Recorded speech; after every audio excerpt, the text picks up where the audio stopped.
먼저 이승윤 교수님 발표 듣기로 하겠습니다.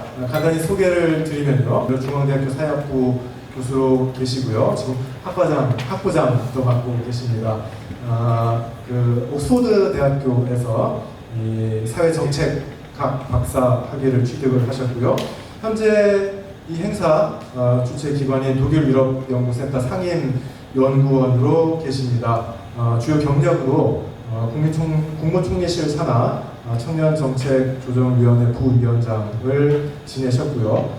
제4차 국민연금 제도개혁위원회 위원, 그리고 우리나라의 대표적인 사회적 대화 기구라고 할 수 있는 경산의 경제사회노동위원회 청년위원회 자문위원을 비롯하여 많은 우리 사회의 중요한 공공기관과 단체들의 자문위원을 지내고 계십니다. 그리고 주요 저서로 기본소득이 온다, 그리고 퍼지스의 질적 비교 연구 방법론, 또 어린이들에게 이런 중요하고도 어려운 노동과 불평등, 복지, 제도의 이야기를 아주 알기 쉽게 설명을 해주신 책을 최근에 또 출간을 하셨어요. 선생님, 노동을 즐겁게 하려면 어떻게 해야 해요? 라는 책을 내시기도 하셨고요. 그리고 영어로 곧 출간이 되죠? 곧 되는 불안정성의 다양성이라고 하는 제목의 책을 출간을 곧 나올 예정입니다. 그럼 교수님께 강연 부탁드리겠습니다. 박수로 맞이해 주세요. 네, 여러분 안녕하세요. 방금 소개받은 중앙대학교 사회복지학부의 이승윤이라고 합니다. 여러분 이렇게 축제 기간에도 어떤 호기심, 그 다음에 우리 사회에 대한 문제의식을 가지고 이 자리에 또 함께 모인 것이라고 생각이 되어요. 그래서 한 분 한 분 이렇게 오신 것에 대해서 제가 상당히 감사하고 귀한 경험이라고 생각을 하고요. 귀한 만남이라고 생각을 하고요.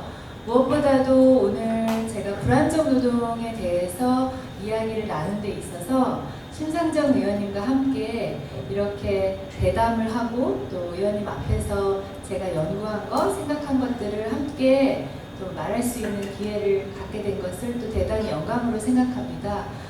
우리의 이 만남이 저는 그냥 만남이 아닌 것 같고요. 여기 공간에서 상당히 의미 있는 어떤 무엇인가가 만들어지지 않을까 하는 기대를 가지고 있고 새로운 변화의 시작이 또 되지 않을까 하는 희망을 가지고 이렇게 여러분 앞에 서게 되었습니다. 이 행사를 준비해 주신 독일 유럽센터 연구센터의 많은 박사님들과 또 김누리 교수님께도 다시 한번 감사를 드리고요. 제가 발표를 한 20분에서 30분 정도 진행을 하고 그 다음에 이어서 또 여러분께서 심상정 의원님께 궁금한 것도 많을 것 같아서 최대한 제 발표는 조금 줄여보고 이후에 대담 과정에서 또 이야기를 더 풀어나가는 방법으로 진행을 해보겠습니다. 네, 제가 오늘 여러분과 나눌 이야기는 디지털 자본주의 시대의 프리카리아트의 앞날입니다. 이 오늘 발표하게 될 것은 방금 신진욱 교수님께서 설명해 주신 저의 곧 출간된 불안정 노동의 다양성, 여기에서 액화노동이라는 개념을 제가 고안하였는데 거기 책의 일부를 여러분에게 소개하면서 좀 논의를 좀 더 진행을 해보고자 합니다. 여러분, 우리는 지금 현재 자본주의 사회에서 살고 있습니다.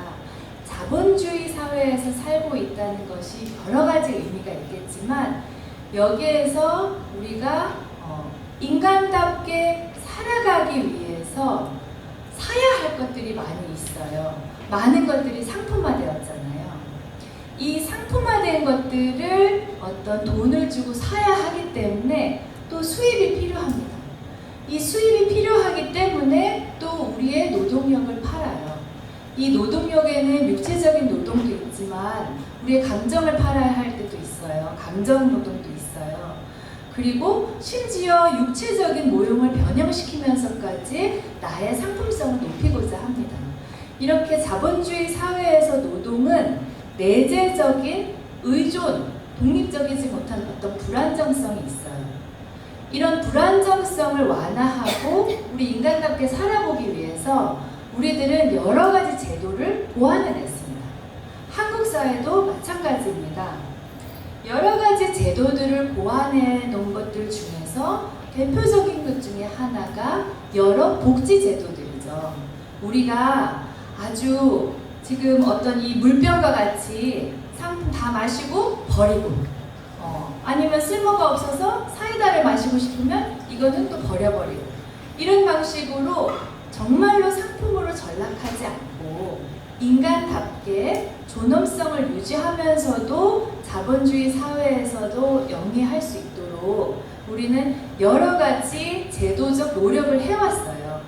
여기에는 최저임금법, 노조법, 근로기준법, 그리고 여러 사회보장법이 있는 것입니다. 한국에서도 마찬가지로 사회보장법들이 발전을 하고 제도들이 발전을 하였는데, 유럽에서 약 100년 이상의 기간에 걸쳐서 발전했던 것들을 한국에서는 30-40년 만에 압축적으로 발전을 시켰습니다. 이것은 예를 들어서 한국의 1963년에 사회보장에 관련한 법부터 시작해서 그 이후로 국민연금법, 이후에 맨 나중에 장기요양법, 전국민 건강보험법, 여러 가지 사회 안정망을 만들었어요. 이거는 우리가 정말 온전히 그냥 어떤 물건 같은 상품으로 살지 않도록 만들어 놓은 어떤 탈상품화 정책들의 일련의 정책들인 거죠. 이런 것들을 만들어냈으나 이제 문제가 생기기 시작했다는 것을 저는 여러분들께 말씀드리려고 해요. 그러니까 아주 압축적으로 여러 사회적 보호 장치들, 이거를 주요한 사회적 위험에 대응할 수 있는 법제도적 노력을 해왔어요. 완비했어요. 요쪽에 하나가 있고, 그 외에도 인간이 노동력을 팔아서 노동자가 되어도 존엄성을 잃지 않고 살아가게 하기 위한 다른 법제도들도 많이 있어요. 산업안전법, 그 다음에 근로시간에 관련된 여러 법, 이것도 이제 근로기준법이 있겠죠. 그리고 최저임금도 마찬가지예요. 최저임금 같은 경우는 1988년에 이제 실효성을 가지기 시작하면서 이 빨간 줄이 한국에서의 최저임금의 수준인데요. 보시다시피 상대적으로 빠른 시간 내에 최저임금의 수준이 발전한 것을 볼 수가 있습니다. 그런데 여러분, 궁금한 것이 이제 있어요. 이렇게 빠르게 우리가 압축적으로 제도적 발전을 시켰으나 어떤 노동의 모습을 상정하고 이것을 만들었을까를 생각하면은 주요하게는 표준적 고용관계에 있는 어떤 정형화된 노동의 모습을 간주하고 만든 것이에요. 이 이유는 또한 유럽에서 복지국가를 설계하기 시작할 때는 그들이 주요한 제도 설계의 당사자들이자 주체자들이기도 했기 때문이에요.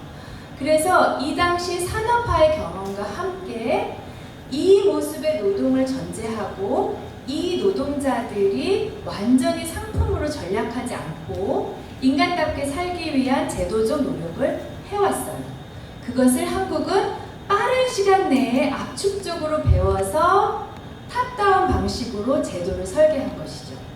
여기서 하나 중요하게 우리가 주목할 부분은 어떤 아래에서부터의 많은 투쟁, 갈등, 그리고 싸움, 그래서 승리를 통해서 어떤 제도가 서서히 만들어졌다기보다 선진국을 향해서 간다는 어떤 그 경로에서 유럽의 선진국으로 보이는 국가들이 복지국가라는 걸 하고 있네 하면서 이것을 한마디로 수입하여 빨리 제도적으로 도입을 하자. 이렇게 해서 도입을 한 하향식 제도 도입, 그리고 압축적 제도 도입이 된 것입니다. 그런데 우리나라는 지금 현재 OECD 국가 중에 상당히 높은 비정규직 비율을 보여주고 있어요. 이거는 임시직 비율인데요. 한국이 빨간 선이고 그 바로 위에 한국보다 이제 내려가기 시작한 게 스페인이에요. 비정규직이라는 개념은 국제적으로 정치적으로 완전히 통일된 게 없기 때문에 임시직, 그러니까는 고용기간이 정해져 있는 사람들을 대상으로 통계만 내어도 이미 한국은 OECD 국가 중에 최상위권의 비정규직 비율을 보여주고 있습니다. 조금 더 구체적으로 이렇게 컷다운해서 보면은 이 비정규직의 분포가 매우 높은데 여성에게 또 매우 집중되어 있고, 그리고 청년들 그리고 노인들에게 집중되어 있어요. 이것은 또한 정치적으로 약간 시한폭탄 같은 것을 가지고 있다는 것을 의미해요. 어떤 비정규직이 그냥 고르게 많이 퍼져 있다기보다 특정한 인구 집단에 집중되어 있으면 정치적으로 악용될 수도 있는, 그리고 한편으로는 연대하기 어려운 지점을 가지고 오기도 합니다. 예를 들어서 청년과 노인이 모두 불안정 노동의 비율이 높다면은 이 청년의 누가 더 불안정한가를 갈등을 시켜서 개혁 논의를 어렵게 할 수도 있어요. 우리가 어쩌면 연금 개혁에서도 비슷한 논의를 보고 있지 않나 하는 생각이 듭니다. 또 하나 재미있다기보다 고개를 갸우뚱하게 하는, 유럽 학자들이 보면 아마 고개를 갸우뚱하게 될 거예요. 한국은 모든 사회 위험의 영역에 상당히 완성도가 높은 제도를 모두 수립했는데 실질적으로 지출하는 것은 매우 적은 거예요. 그러니까 하수구는 뭔가 다 만들어놨어요. 하수구, 수로는 다 만들어놨어요. 근데 이게 지금 내려가고 있는 물이 지금 매우 적은 거예요. 아주 신기한 현상인 거죠. 그래서 한국은 현재 OECD 국가의 GDP 대비 사회지출의 수준을 보았을 때 OECD 평균의 절반 정도밖에 안 되고요. OECD에서도 거의 꼴찌 국가 중에 하나예요. 참고로 한국은 세계에서 10위, 11위 정도 되는 경제 대국이라고 말해지고 있어요. 그런데 제도도 화려하고 압축적으로 빨리 발전시켰는데 실질적으로 흘러가는 게 있는가 봤을 때에는 매우 낮은 지출을 보이고 있다는 것입니다. 이것이 또 하나의 수수께끼라고 할 수가 있습니다. 이 낮은 지출 상황에서도 이 낮은 지출 상황을 또 컷다운을 해보면 이 지출 안에서도 일반 조세로 지출되고 있는 것은 상당히 적어요. 이 부분이 또한 우리가 주목해야 될 부분인데요. 회색 부분이 사회보험 기여금으로 충당되는 부분이고, 까만색 부분이 일반 조세로 이 전체 돈주머니에서 이 부분을 보자면은 회색 부분이 줄곡해서 가장 컸잖아요.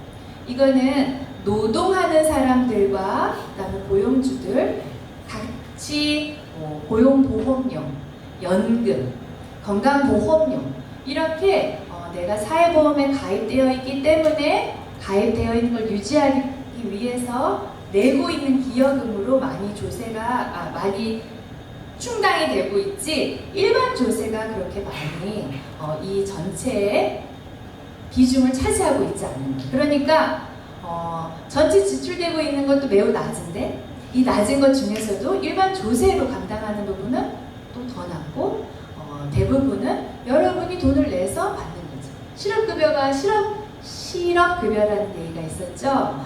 말도 안 되는 얘기인데요. 여러분이 고용보험에 가입되어 있는 것은 여러분들이 고용보험료를 계속 냈기 때문이에요. 이것을 여러분들이 당연하게 권리가 생겨나는 큰 법 제도상 만들어지는 것, 그거는 조세로 지출되는 것도 아니에요, 심지어. 그렇기 때문에 여러 가지 논의가 이제 뒤섞여서 좀 안타깝게 논의가 흘러갔었는데, 한 가지 제도는 상당히 멋지게 꾸며져 있는데 실질적으로 지출되는 건 적고, 적은 것 중에서도 보니까 기여금으로 많이 이루어져 있더라, 이거죠. 제가 여기서 강조하고 싶은 것은 이렇게 잘 짜여진 제도의 모습이 허구적인 면이 있는 것 같다라는 점이에요. 이거를 저는 이제 허구적이라고 하지만 조금 더 요즘 표현, 그리고 조금 더 센 표현, 아니면 조금 더 제 진심을 말하자면은 여러분 VR가 증강이죠? Virtual Reality. 증강복지국가 같아요. 그래서 하이퍼 리얼리티 복지국가. 그러니까 뭔가 되게 멋져. 근데 이 밑에서 뭔가 안 이루어지고 있어요. 이 사이에서 불안정 노동자가 다양하게 확산되면서 비참하게 내 탓을 하면서 삶을 영위해가고 있는 것. 이 부분에 대해서 우리가 주목할 필요가 있다는 것입니다. 이 노동의 변화에 주목을 해야 되는데 노동의 모습이 변하고 있는 것을 저는 이제 처음에 산업화 시기에 어떤 규격화된 노동의 모습, 정해진 작업장, 정해진 회사, 정해진 공장에 정해진 시간에 출근해서 퇴근하고 여기에서 정해진 직무를 하고 그리고 여기에서 나는 나의 고용주가 누구인지 알고 나의 고용주는 나를 평가하고 이런 게 어떤 전통적인 표준적 고용관계의 모습입니다. 여기에서 이미 균열 일터가 일어나기 시작해요.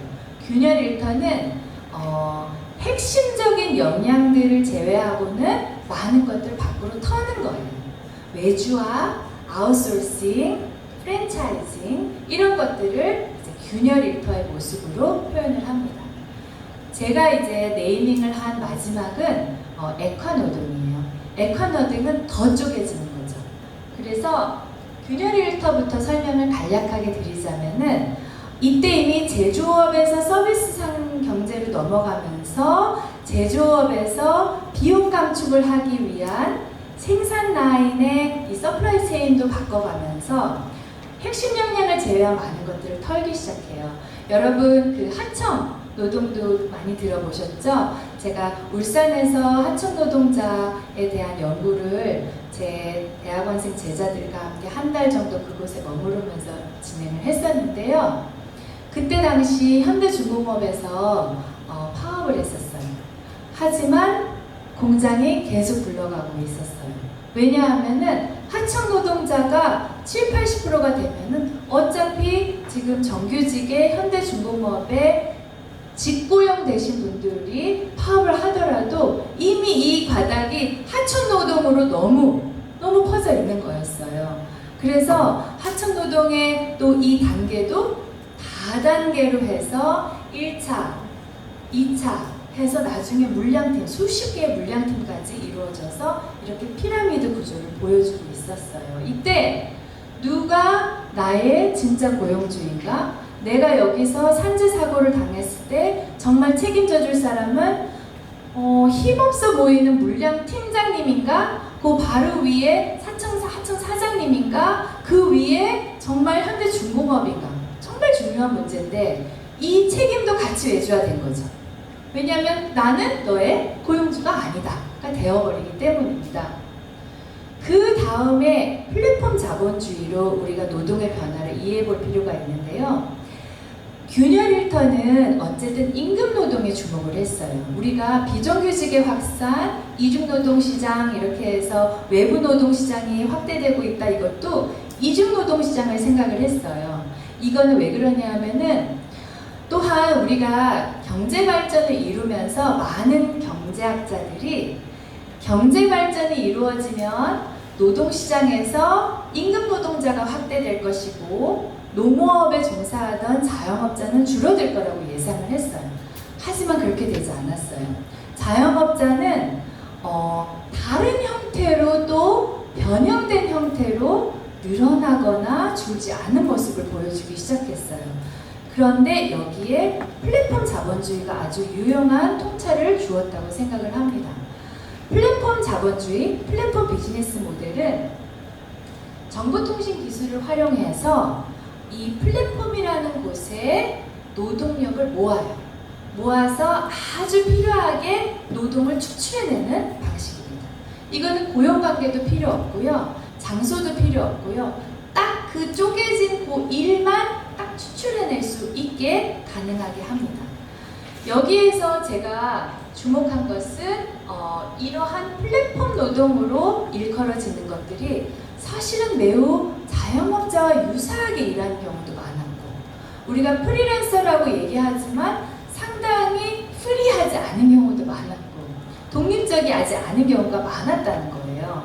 그래서 이런 새로운 형태의 노동들이 사실은 비정규직을 정규직화하면 모든 게 해결될까 했을 때 한편으로는 또 이 순수 자영업자도 다른 모습으로 변화하고 있었다는 것이죠.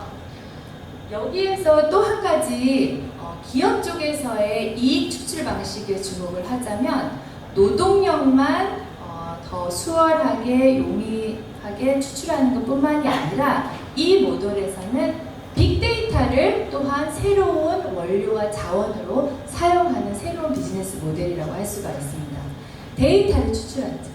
데이터를 지금 현대 플랫폼 자본주의의 새로운 연료라고 합니다. 노동력보다 만약에 빅데이터가 더 중요해지게 되면은 이것은 또 큰 함의를 가져요, 여러분. 기업 쪽에서 좋은 상품을 만들어내기 위해 어쨌든 노동력이 필요하면은 노동자와 협상을 해야 돼요.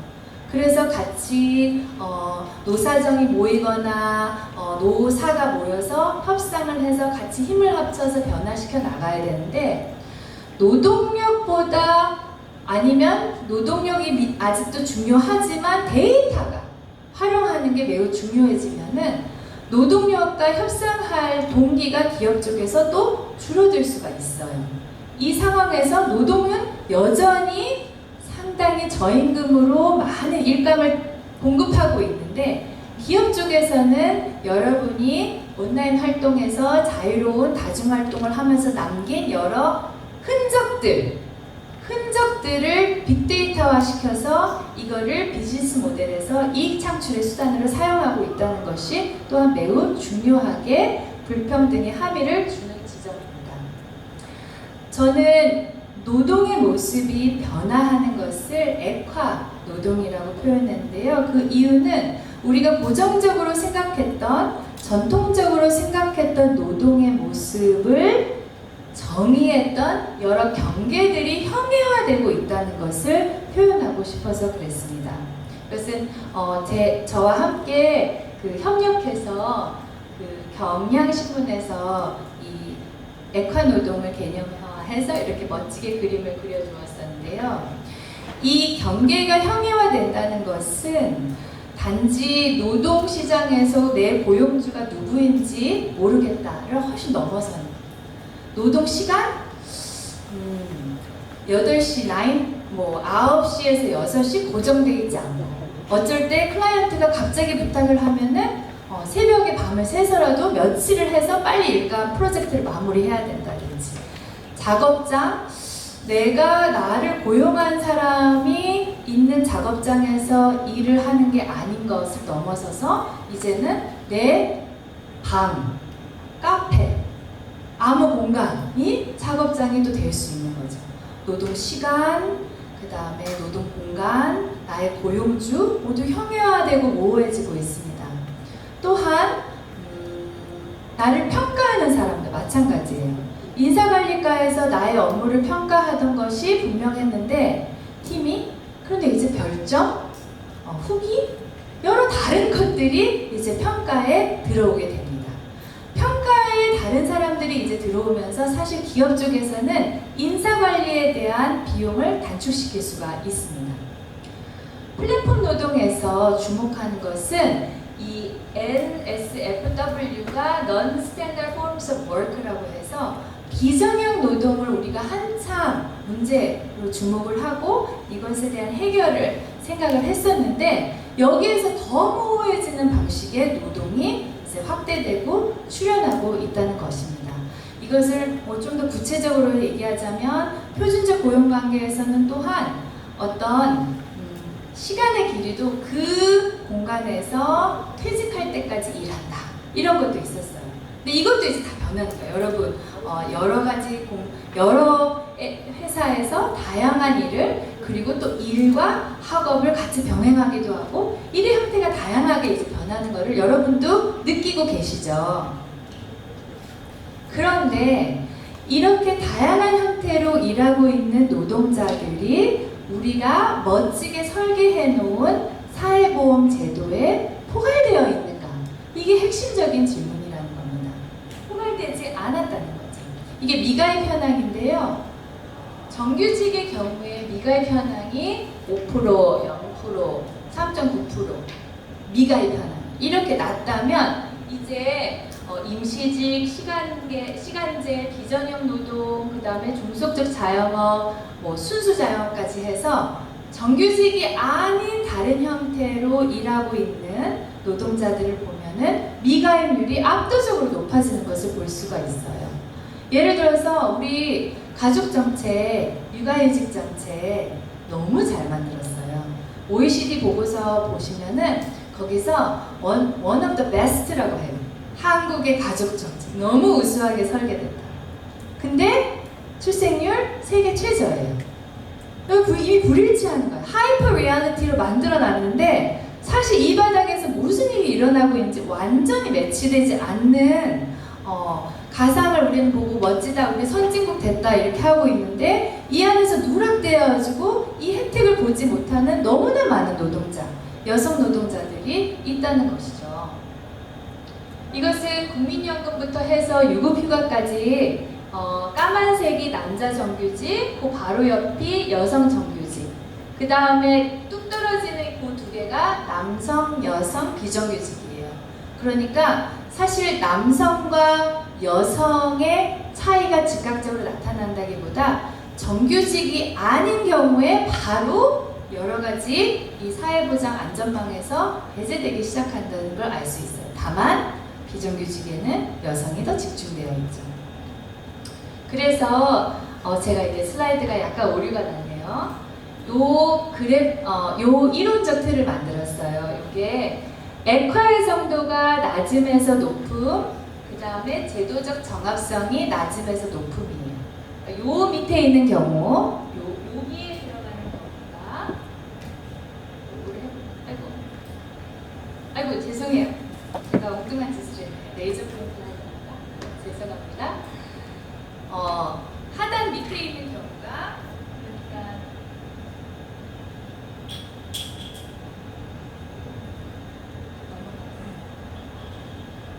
네네. 그리고 요게 레이저 여기가 그러니까는 액화의 정도는 낮으면서 제도적 정합성이 높은 부분이 대기업 정규직 풀타임 노동자이면서 공공영역의 노동자가 여기 들어가게 됩니다. 여기 이제 액화되면서 어느 중간 정도의 액화 노동이 시작되면서 제도적 정합성이 낮으면 요 3번을 여기 지워져야 되는데 요건 여기 가야 되는데 요거는 제도적 보호에서 벗어나 있지만 임금 노동자, 하청 노동자, 비정규직 노동자, 그리고 이쪽이 액화 노동의 정도가 아주 높으면서 제도적 정합성이 낮은 종속적 자영업자, 프리랜서, 그 다음에 플랫폼 노동자가 여기 속하게 됩니다. 이렇게 하고 그러면 이렇게 집단이 나눠져 있는데 아니 이렇게 불안정 노동자가 많이 확대되고 비전형 노동자가 확대되고 있는데 왜 제도를 변화시키지 않는가? 이게 핵심 또 문제가 우리의 질문이 될 수 있을 것 같아요. 요거를 저는 이제 제도 표류라는 개념을 활용해서 설명을 했습니다. 이건 뭐냐면은 제도 표류는 제도를 만들어 놨어요. 제도를 만들어 놨는데 그 제도 주위의 사회적 변화 모든 게 다 변화하고 있는데 이 제도는 꼼짝하고 가만히 있는 거예요. 그럼 여러분들이 물 흘러내리는 걸 생각해 보세요. 물 어디 강가에 물 흘러내리는 걸 보면은 하나만 가만히 있으면은 이제 옆에 건 계속 이제 변하고 있는데 그러다가 나중에는 이 조금만 남은 제도도 사실은 떠밀려 가게 되겠죠. 그러면 이제 사실은 복지국가 조금 남아있는 이것도 어쩌면은 표류해 버릴 수 있는데 이 제도적 표류에서 강조하고 싶은 개념은 뭐냐면은 어떤 제도가 만들어지는데 그 주위의 모든 사회적 환경이 변화했음에도 불구하고 변하지 않는 상태를 이제 어떤 이건 제도주의에서 나온 이론인데요. 제도 표류라고 설명을 해요. 이거는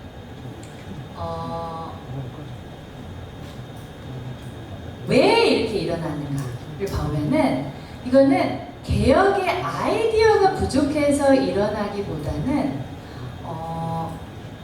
개혁의 아이디어는 있는데 교착된 상태예요. 그러니까 이렇게 여러 제도들이 만들어져 있는데 이게 변화를 시키는 제도적 개혁이 사실은 가만히 있는 것보다 훨씬 어려워요.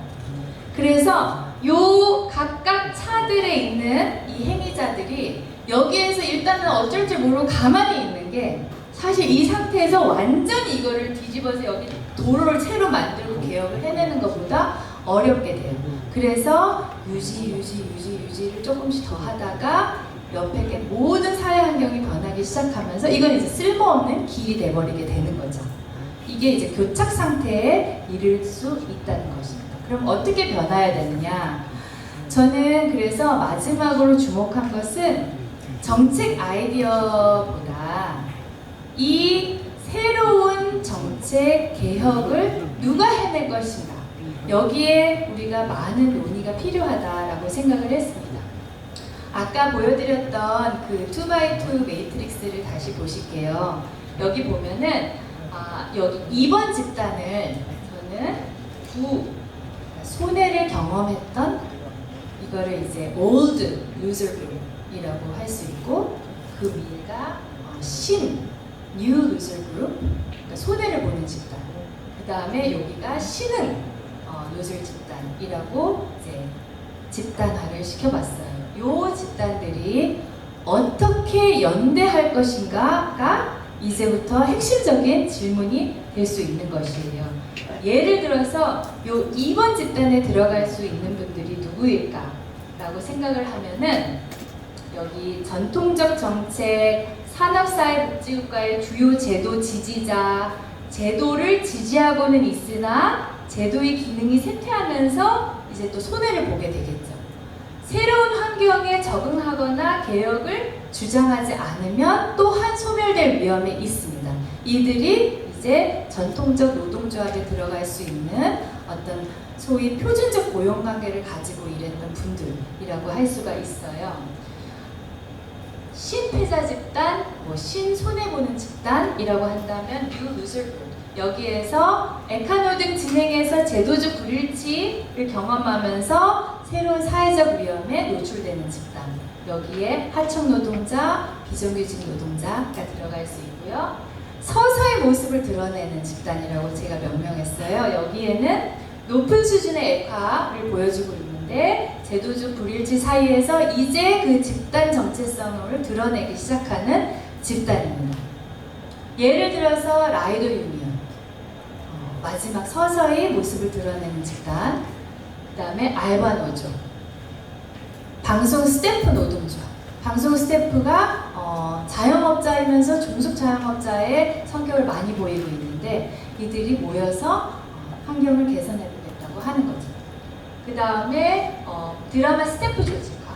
그래서 한빛재단을 설립하거나 여기 노동인권센터를 만드는 것이죠. 핵심은 이 그룹들이 연대를 어떻게 할 것인가.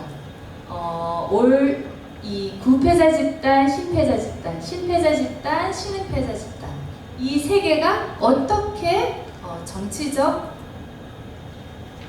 제도 개혁을 위한 동맹을 이루어낼 수 있을 것인가, 교착 상태를 흔들 액터들이 누구인가에 대한 질문이 매우 중요하고, 이 질문을 이제 아마 심상정 의원님께서 많은 경험을 바탕으로 또 여러 이야기를 해주실 텐데, 저는 이 집단들이 지금 현재 어디에 위치해 있고 어떨 때 또 동맹을 맺을 수 있고 또 어떤 식으로 지금 제도의 구 집단, 지지 집단이면서도 여기서 외연을 확대해서 연대를 이루어나 나가서 제도 개혁을 이루어낼 수 있을까, 이 부분에 대한 질문을 가지고 이제 여러분의 의견과 또 심상정 의원님의 의견을 함께 들어보고 싶습니다. 제 발표는 여기서 마치도록 하겠습니다. 감사합니다. 네, 말씀 너무 잘 들었고요. 제가 이승윤 교수님 강연을 여러 번 들어봤는데 매번 너무너무 설명을 잘 해주셔서 저희가 여러 가지 내용을 어렵고 복잡한 내용인데 아주 흥미롭게 이해하게 된 부분이 많은 것 같습니다. 다음 순서로 아까 처음 말씀드렸던 것처럼 심창정 의원님께서 먼저 이 전반적인 주제에 관해서 의견과 이런 것들 말씀을 해주신 다음에 토론을 진행을 하고 여러분들이 질문을 받는 그런 시간으로 넘어가겠습니다. 여기 설치를 하는 동안에 심상정 의원님 제가 간단하게 소개를 드릴게요. 사실은 소개를 드릴 필요가 없는 분이시죠. 여기 오신 분들 다들 너무나 잘 알고 계실 테지만 그래도 제가 간단하게 말씀을 드리자면 우리나라 노동운동과 진보정치의 상징적인 인물이시기도 하고요.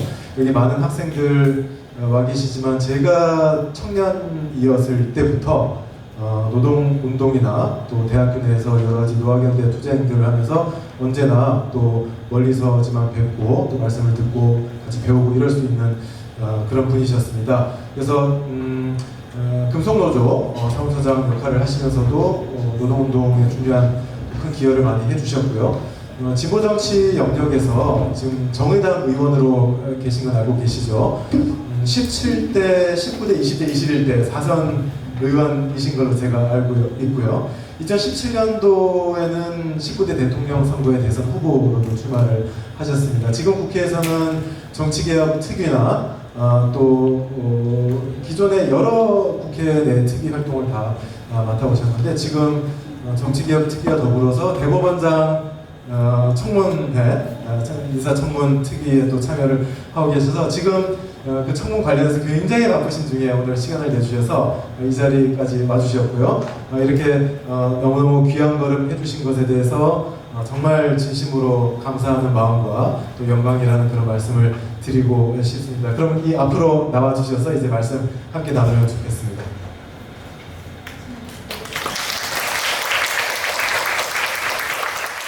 네, 그럼 심상정 의원님 먼저 인사해 주시고 말씀 시작해 주시면 되겠습니다. 여러분 반갑습니다. 네, 큰 박수로. 제가 오늘 국회에서 1박 2일 오늘 내일 대법원장 인사청문회를 하고 청문위원으로 있어요. 근데 그 위원이 13명밖에 안 되기 때문에 1시간 반마다 이렇게 돌아가는 거예요. 근데 마침 이제 오늘 이 약속한 이 시간이 저녁 식사 시간하고 이렇게 이제 일치가 돼서 빵꾸를 내지 않고 오늘 이렇게 오게 됐습니다. 아무튼 우리 이승윤 선생님 말씀 잘 들었고 신중 선생님 오래간만에 뵙고요. 또 오늘 이런 귀한 자리 마련해 주신 중앙대 독일유럽연구소 연구센터 측에 감사드리고 특별히 전화 주셔서 오라고 명령해 주신 우리 김누리 선생님한테도 감사드립니다. 사실 제가 2004년도에 이제 초선의원 됐거든요. 2003년까지 노동운동을 했어요. 그러니까 벌써 20년 전 얘기예요. 그래서 제가 오늘 여기 오면서 엄청 후회를 했어요. 이게 노동 파트가 아니라 정치 파트에 와야 되는데 노동 파트에 와서 그냥 저도 오늘 공부하는 그런 기분으로 이렇게 왔습니다. 근데 오늘 역시 이승윤 선생님 예전에도 여러 기회에 뵀지만 오늘 이제 말씀하시는 걸 제가 이렇게 들으면서 결국은 이제 현재 자본주의 시장 체제가 사람들을 좀 함부로 사용하고 있는 거거든요. 그 중심에 이제 지금 오늘 주제가 되는 프리카리어트가 있다는 거고요. 하여튼 오늘 좀 인상 깊게 들은 게 역시 디지털 자본주의 시대에 그러니까 액화 노동을 하는 것이죠. 야, 정말 통찰력이 느껴지는 개념입니다.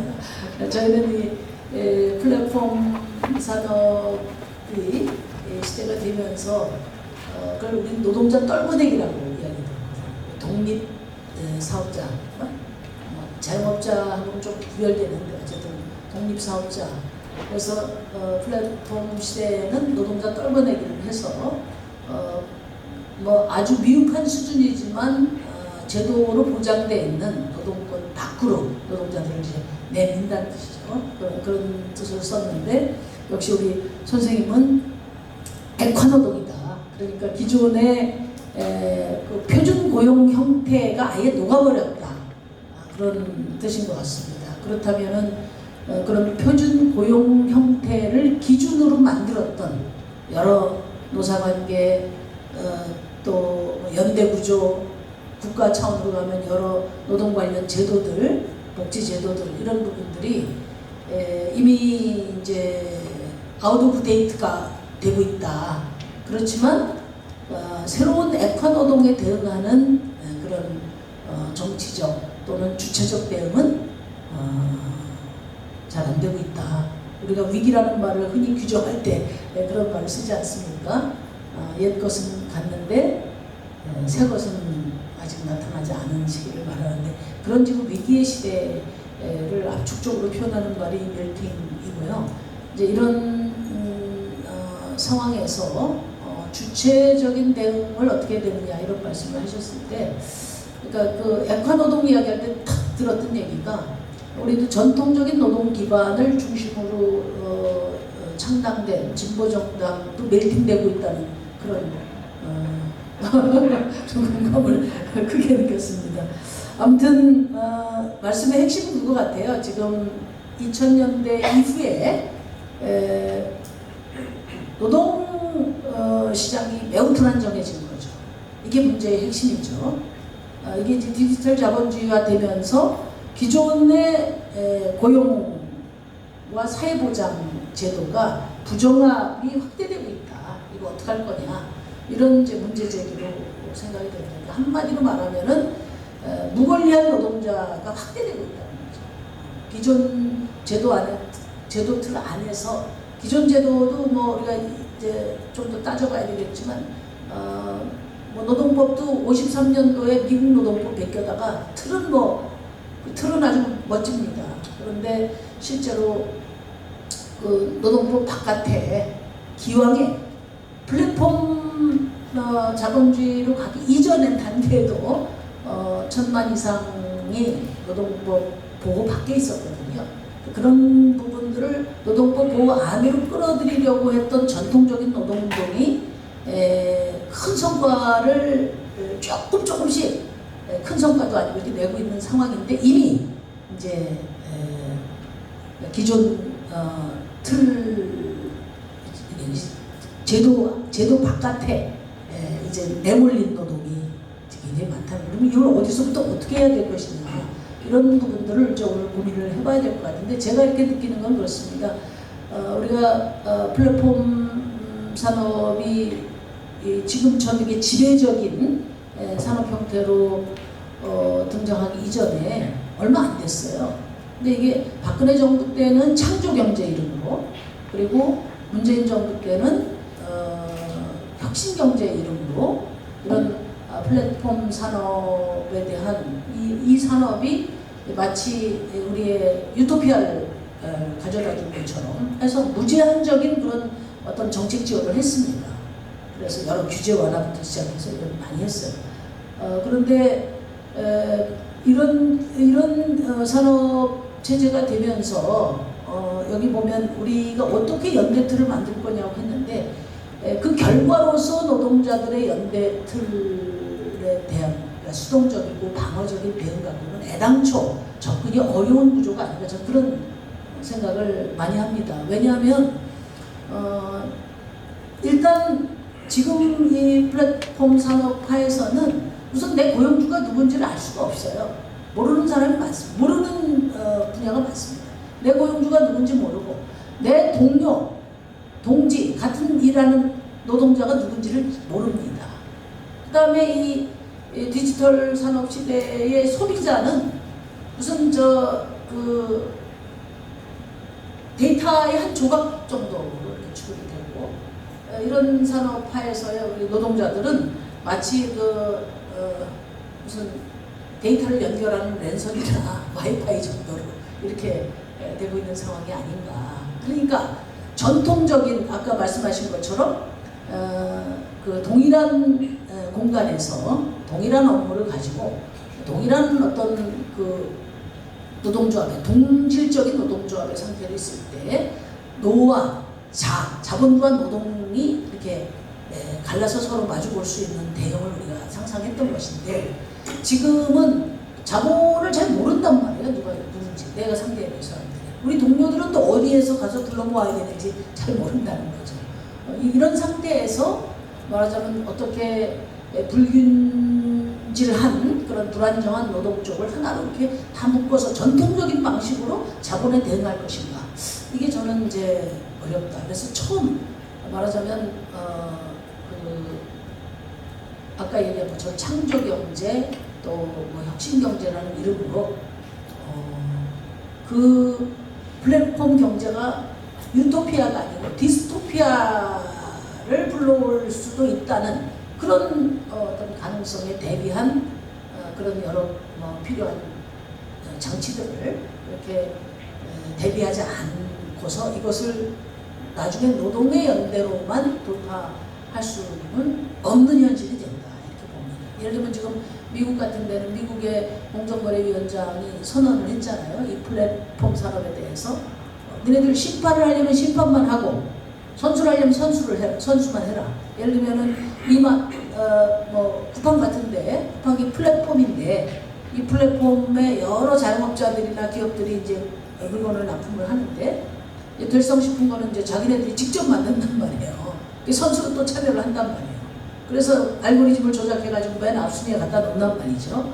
그러니까 이렇게 선수도 하고 그 다음에 심판도 하고 이런 불공정이 없죠. 그렇기 때문에 지금 플랫폼 공정화법이라고 해서 저희도 우리 당도 법안을 내놨는데, 말하자면 선수와 심판을 분리하는 그런 규제를 도입하는 것이 핵심이라고 보면 될 것 같습니다. 이미 유럽이나 미국 같은 데는 이런 플랫폼 산업에 대한 규제를 시작을 했어요.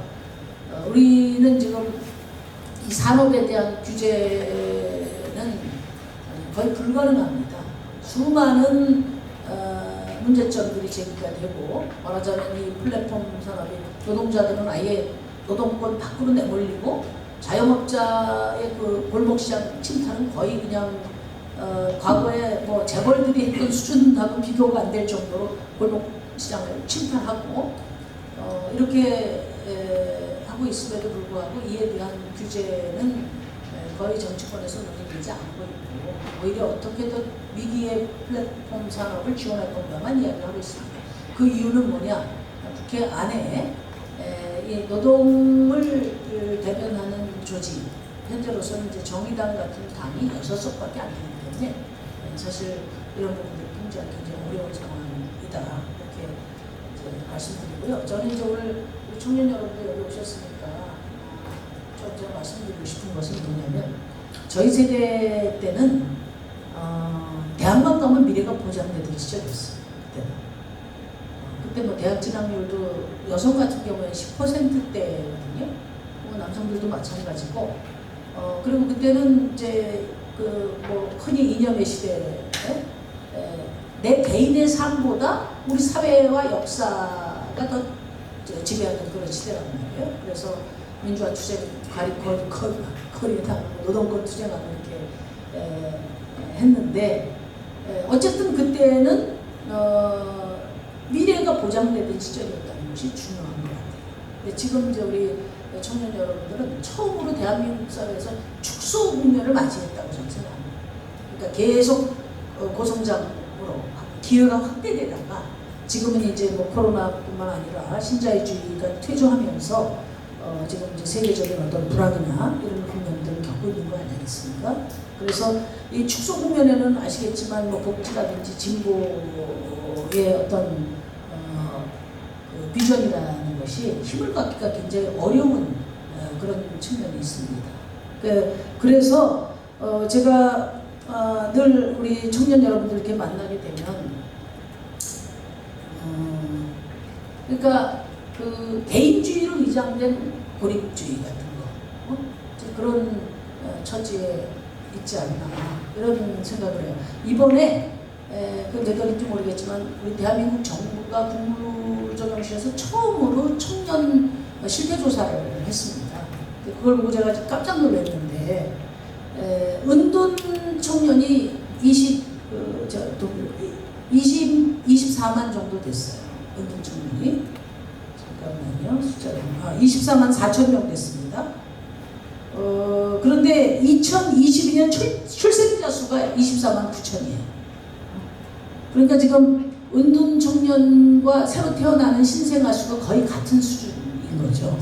그러니까 이게 어마어마한 숫자입니다. 근데 이 은둔 사유의 55%가 뭐냐면 취직의 어려움이에요. 그러니까 청년들은 일을 구하지 못해서 숨고 취업을 하더라도 이제 지쳐서 되돌아간다는 거죠.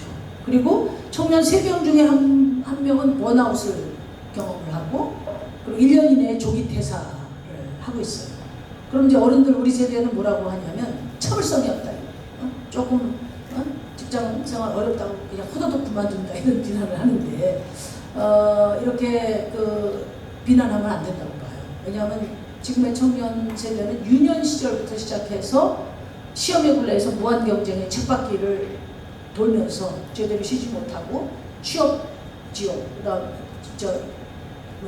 입학 지옥부터 취업 지옥까지 이렇게 지칠 때도 지쳐서 사회에 나오게 되는 세대가 바로 여러분들 세대가 아닌가 그렇게 생각하고요. 그렇게 해서 나와 보면 이제 일부 정규직 고소득층에 가는 전문 그룹들이 있겠지만은 또 상당히 많은 수의 청년들은 저임금 과로 그리고 박봉 전근대적인 조직 문화, 갑질이죠. 비정규직 이런데 어떻게 포기하지 않고 그걸 버티겠냐 이거죠.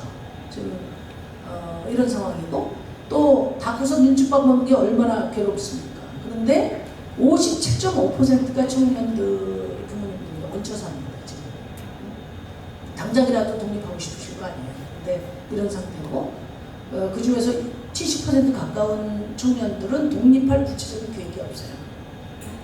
그 이후에 절반 이상이 뭐냐면은 생활비 절약하려고 해요.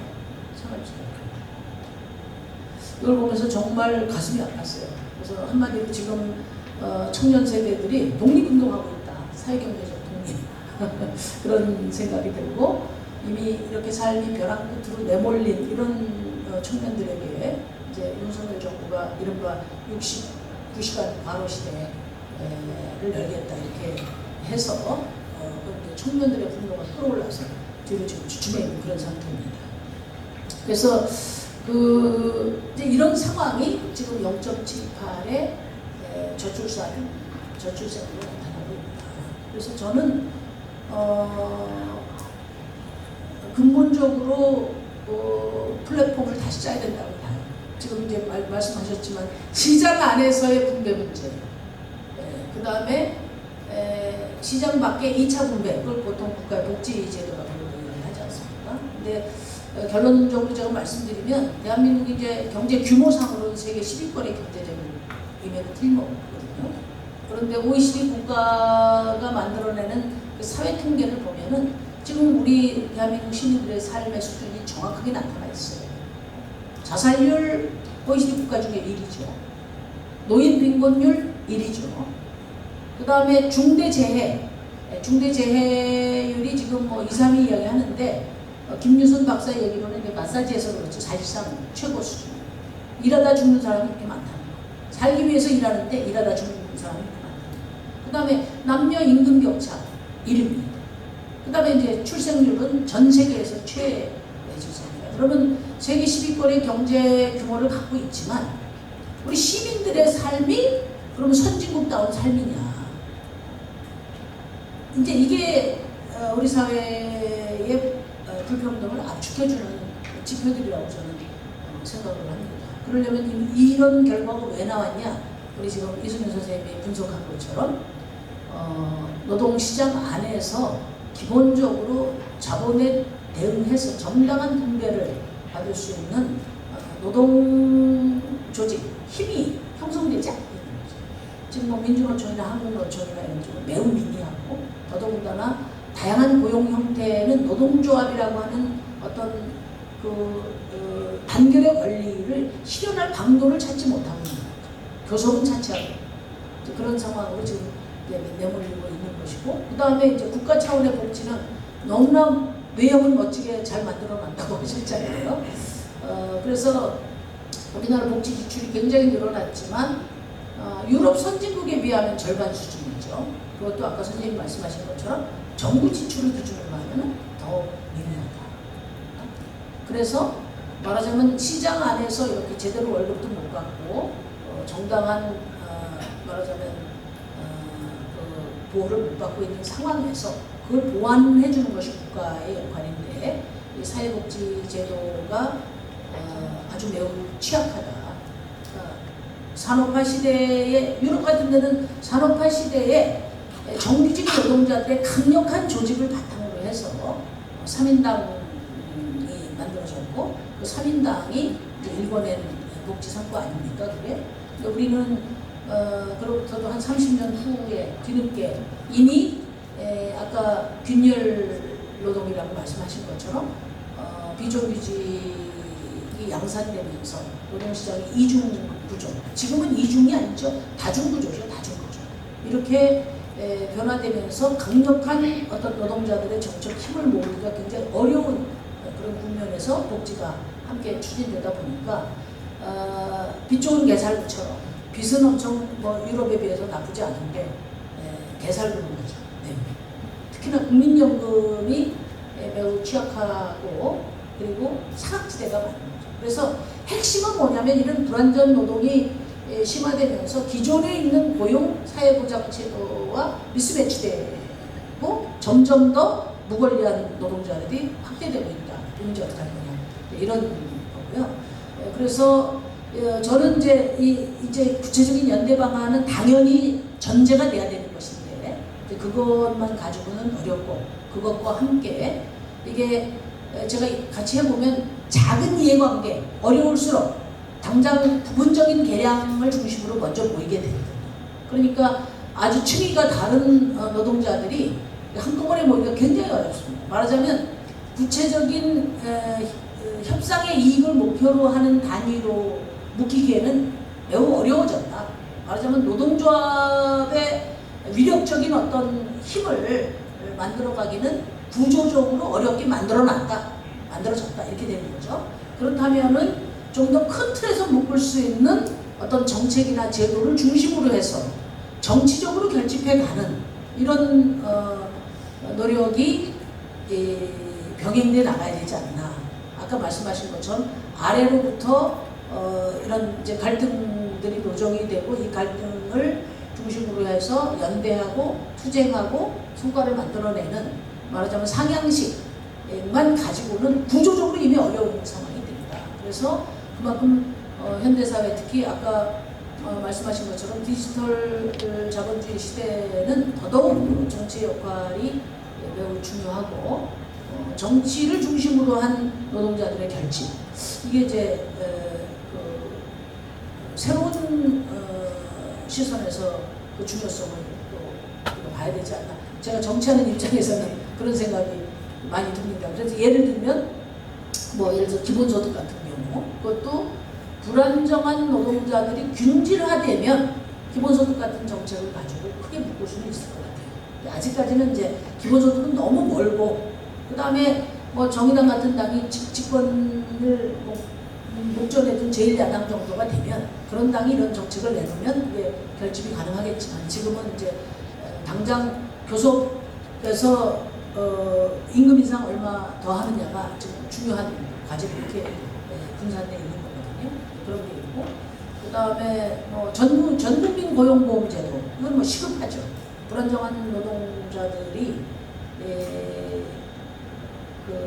소외되지 않도록 고용보장이 될 수 있는 그런 제도는 이미 문재인 정부 때도 공약을 했고 그러나 뭐 실제 내용 진전이 좀 어렵습니다만은 저희도 뭐 진즉부터 제안을 했고 그 다음에 이제 할 수 있는 게 그 업종별로 직종별로 표준계약서 같은 거 그러니까 무슨 얘기냐면 뭐 프리랜서라든지 이런 사용자를 기준으로 노동자의 직을 부여받는 게 아니라 일을 해서 먹고 사는 사람들은 다 노동자를 규정해서 그 표준계약서를 만들어서 노동자로서의 왜냐하면 이건 사용자가 있어야 사용자가 인정하는 게 지금 현재 노사관계에서는 현재 노사관계에서 노동자는 사용자가 규정하는 겁니다.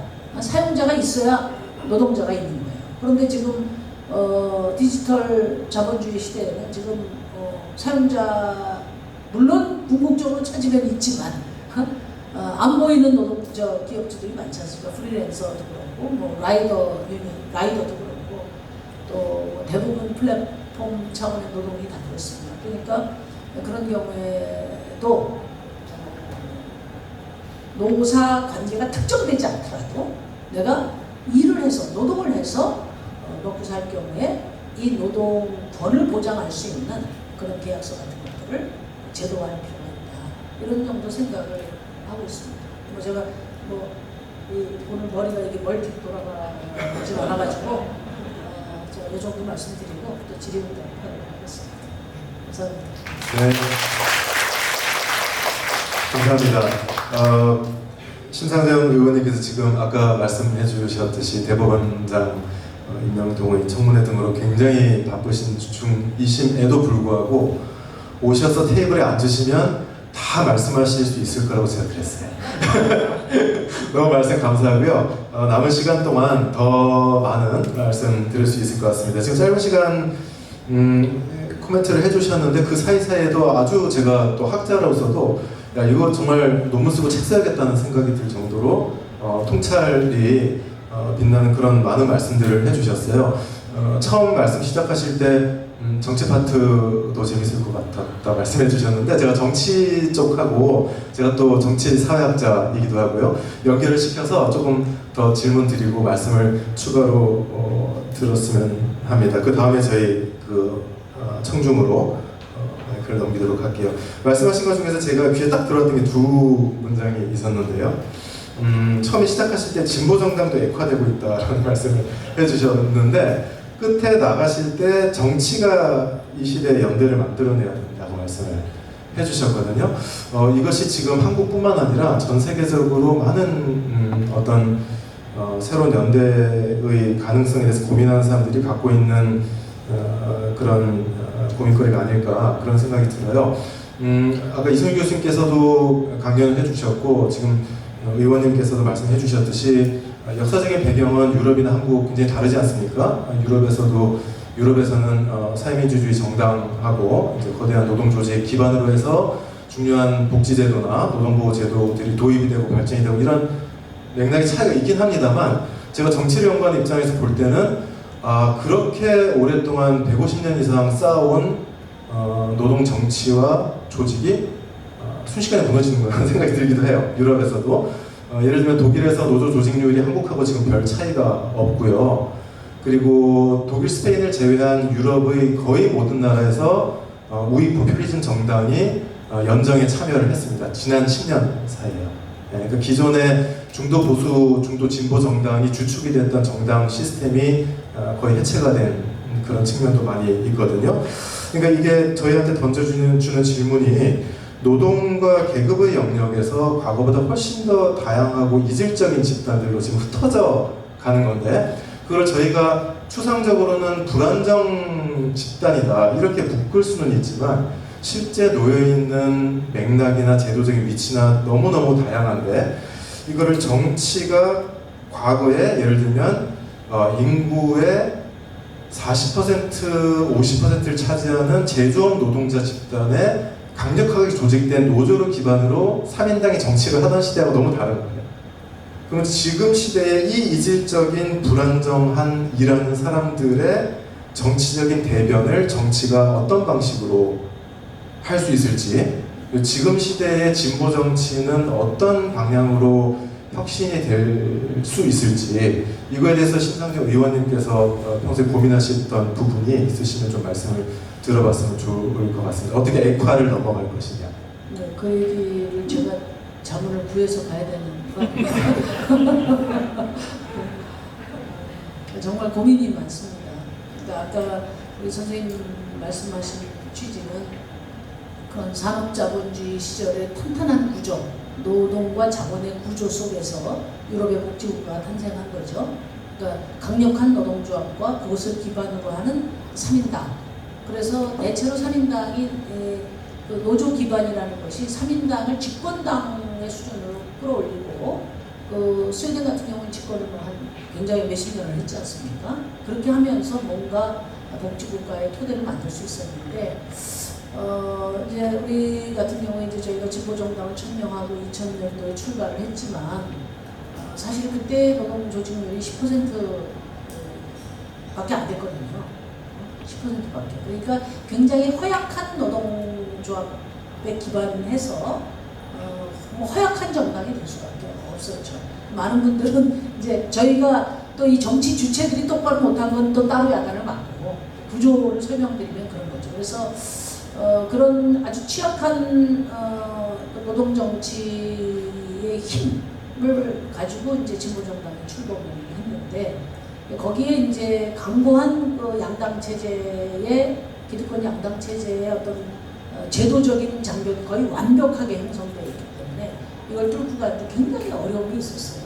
그러니까 대한민국 사회에서 요즘에 뭐 제3지대 많이 이야기하지만 양당 사이의 양당의 협곡 사이에서 그러니까 피멍 들어가면서 20년을 버틴 정당이 저희밖에는 없습니다. 요즘에 뭐 이제 저희 당들이 안에 쟁점되고 있지만 저희 당은 명확한 어떤 노선을 가지고 등장한 정당이기 때문에 당장 대중적인 어떤 정책 힘을 확보하기는 어려웠어요. 그러나 중원으로 제3 세력에 직구를 던진 분도 계시지 않습니까? 새정치라고. 이분은 그러니까 대한민국 정치의 중원으로 이제 그 상품을 내놓았잖아요. 그래서 얼마나 뜨겁게 열광을 했습니까, 국민들이. 그래서 만들어진 어떤 세력이 일정하게 임계점을 좀 넘어서 교섭단체까지 가능했지만 그렇게 된 걸 가지고 결국은 양당으로 투항해버렸고 그 다음에 제가 생각할 때 그 대한민국에서 사회적 기반 말고 정치적 기반으로 생각할 때 가장 폭넓은 기반이 저는 개혁 보수 기반이라고 생각하는데 그걸 목표로 또 그 영악스럽게 나온 게 바른미래당 같은 내용이거든요. 바른미래당 맞죠? 네. 근데 거기는 한 번 전투도 안 해보고 그냥 또 들어갔잖아요. 그래서 기본적으로 우리 국민들은 지금 양당 체제 하에서 제3당은 불가능하다. 이런 또 그런 인식을 굉장히 광범하게 갖고 있습니다. 그런 걸로 보면은 저 같은 경우에는 정말 제가 고양시를 지역구로 두고 있는데 저희 지역구 주민들이 정말 대단하신 거죠. 왜냐하면 양당에 적을 한 번도 둔 적이 없는 제3지대의 정치인이 지역구에서 삼선한 것은 대한민국 정치사에서 제가 처음입니다. 또 마지막이 될지도 몰라요. 그렇게 그런 정도로 어려움이 있습니다. 그래서 지금 이제 그런 배경을 깔고 말씀을 드리면 그러니까 정치 플랫폼을 바꿔야 됩니다. 지난주에 지난주니까 선거제도 개혁 말씀하셨죠? 김 선생님? 선거제도 개혁 논의하셨죠? 네. 여기 그때도 같은 분이 계셨는지 모르겠지만 지금 국회에서 결국은 우리 지금 그 양당 체제 자체가 문제가 아니라 양당이 문제가 아니라 양당 체제가 문제인 거죠.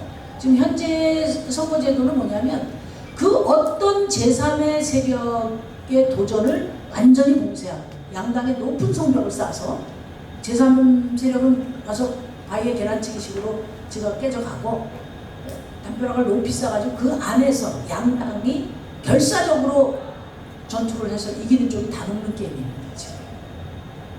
저희가 20년 동안에 그 성벽을 두드린 거잖아요. 근데 이제 현재 그런 상태가 돼 있어요. 그래서 제가 민주당 의원님들한테 그렇게 이야기를 합니다.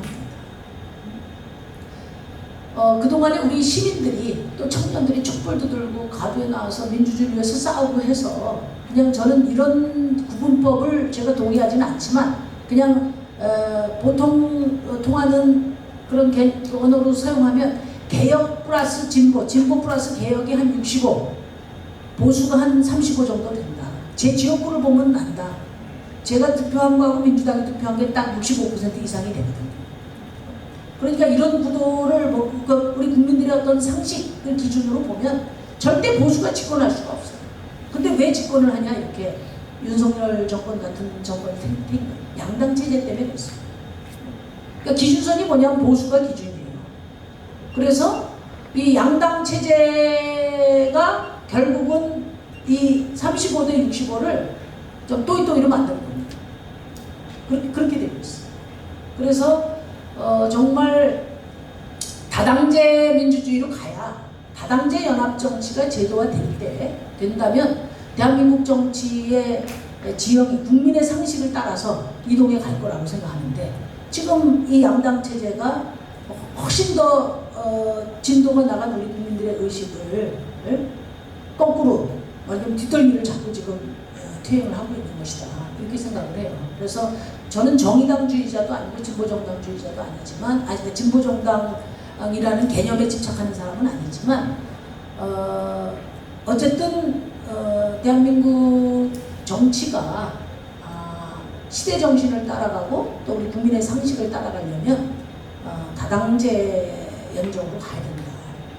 저는 진보정당 내에서 대표적인 다당제 연합정치주의자입니다. 다만 제도화하자는 거죠.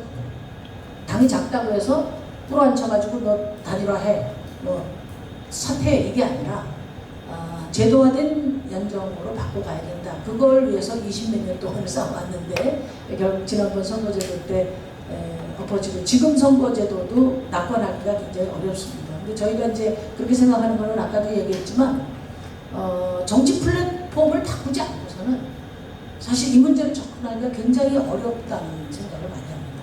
그렇다고 해서 노동조합을 더 확대하고 노동조합 간의 연대를 더 강화하고 그런 것은 더 획기적으로 강화가 돼야 돼요. 근데 이분들이 그렇게 되도록 하기 위해서도 일정한 정치적 힘이 지원을 해줘야 된단 말이에요.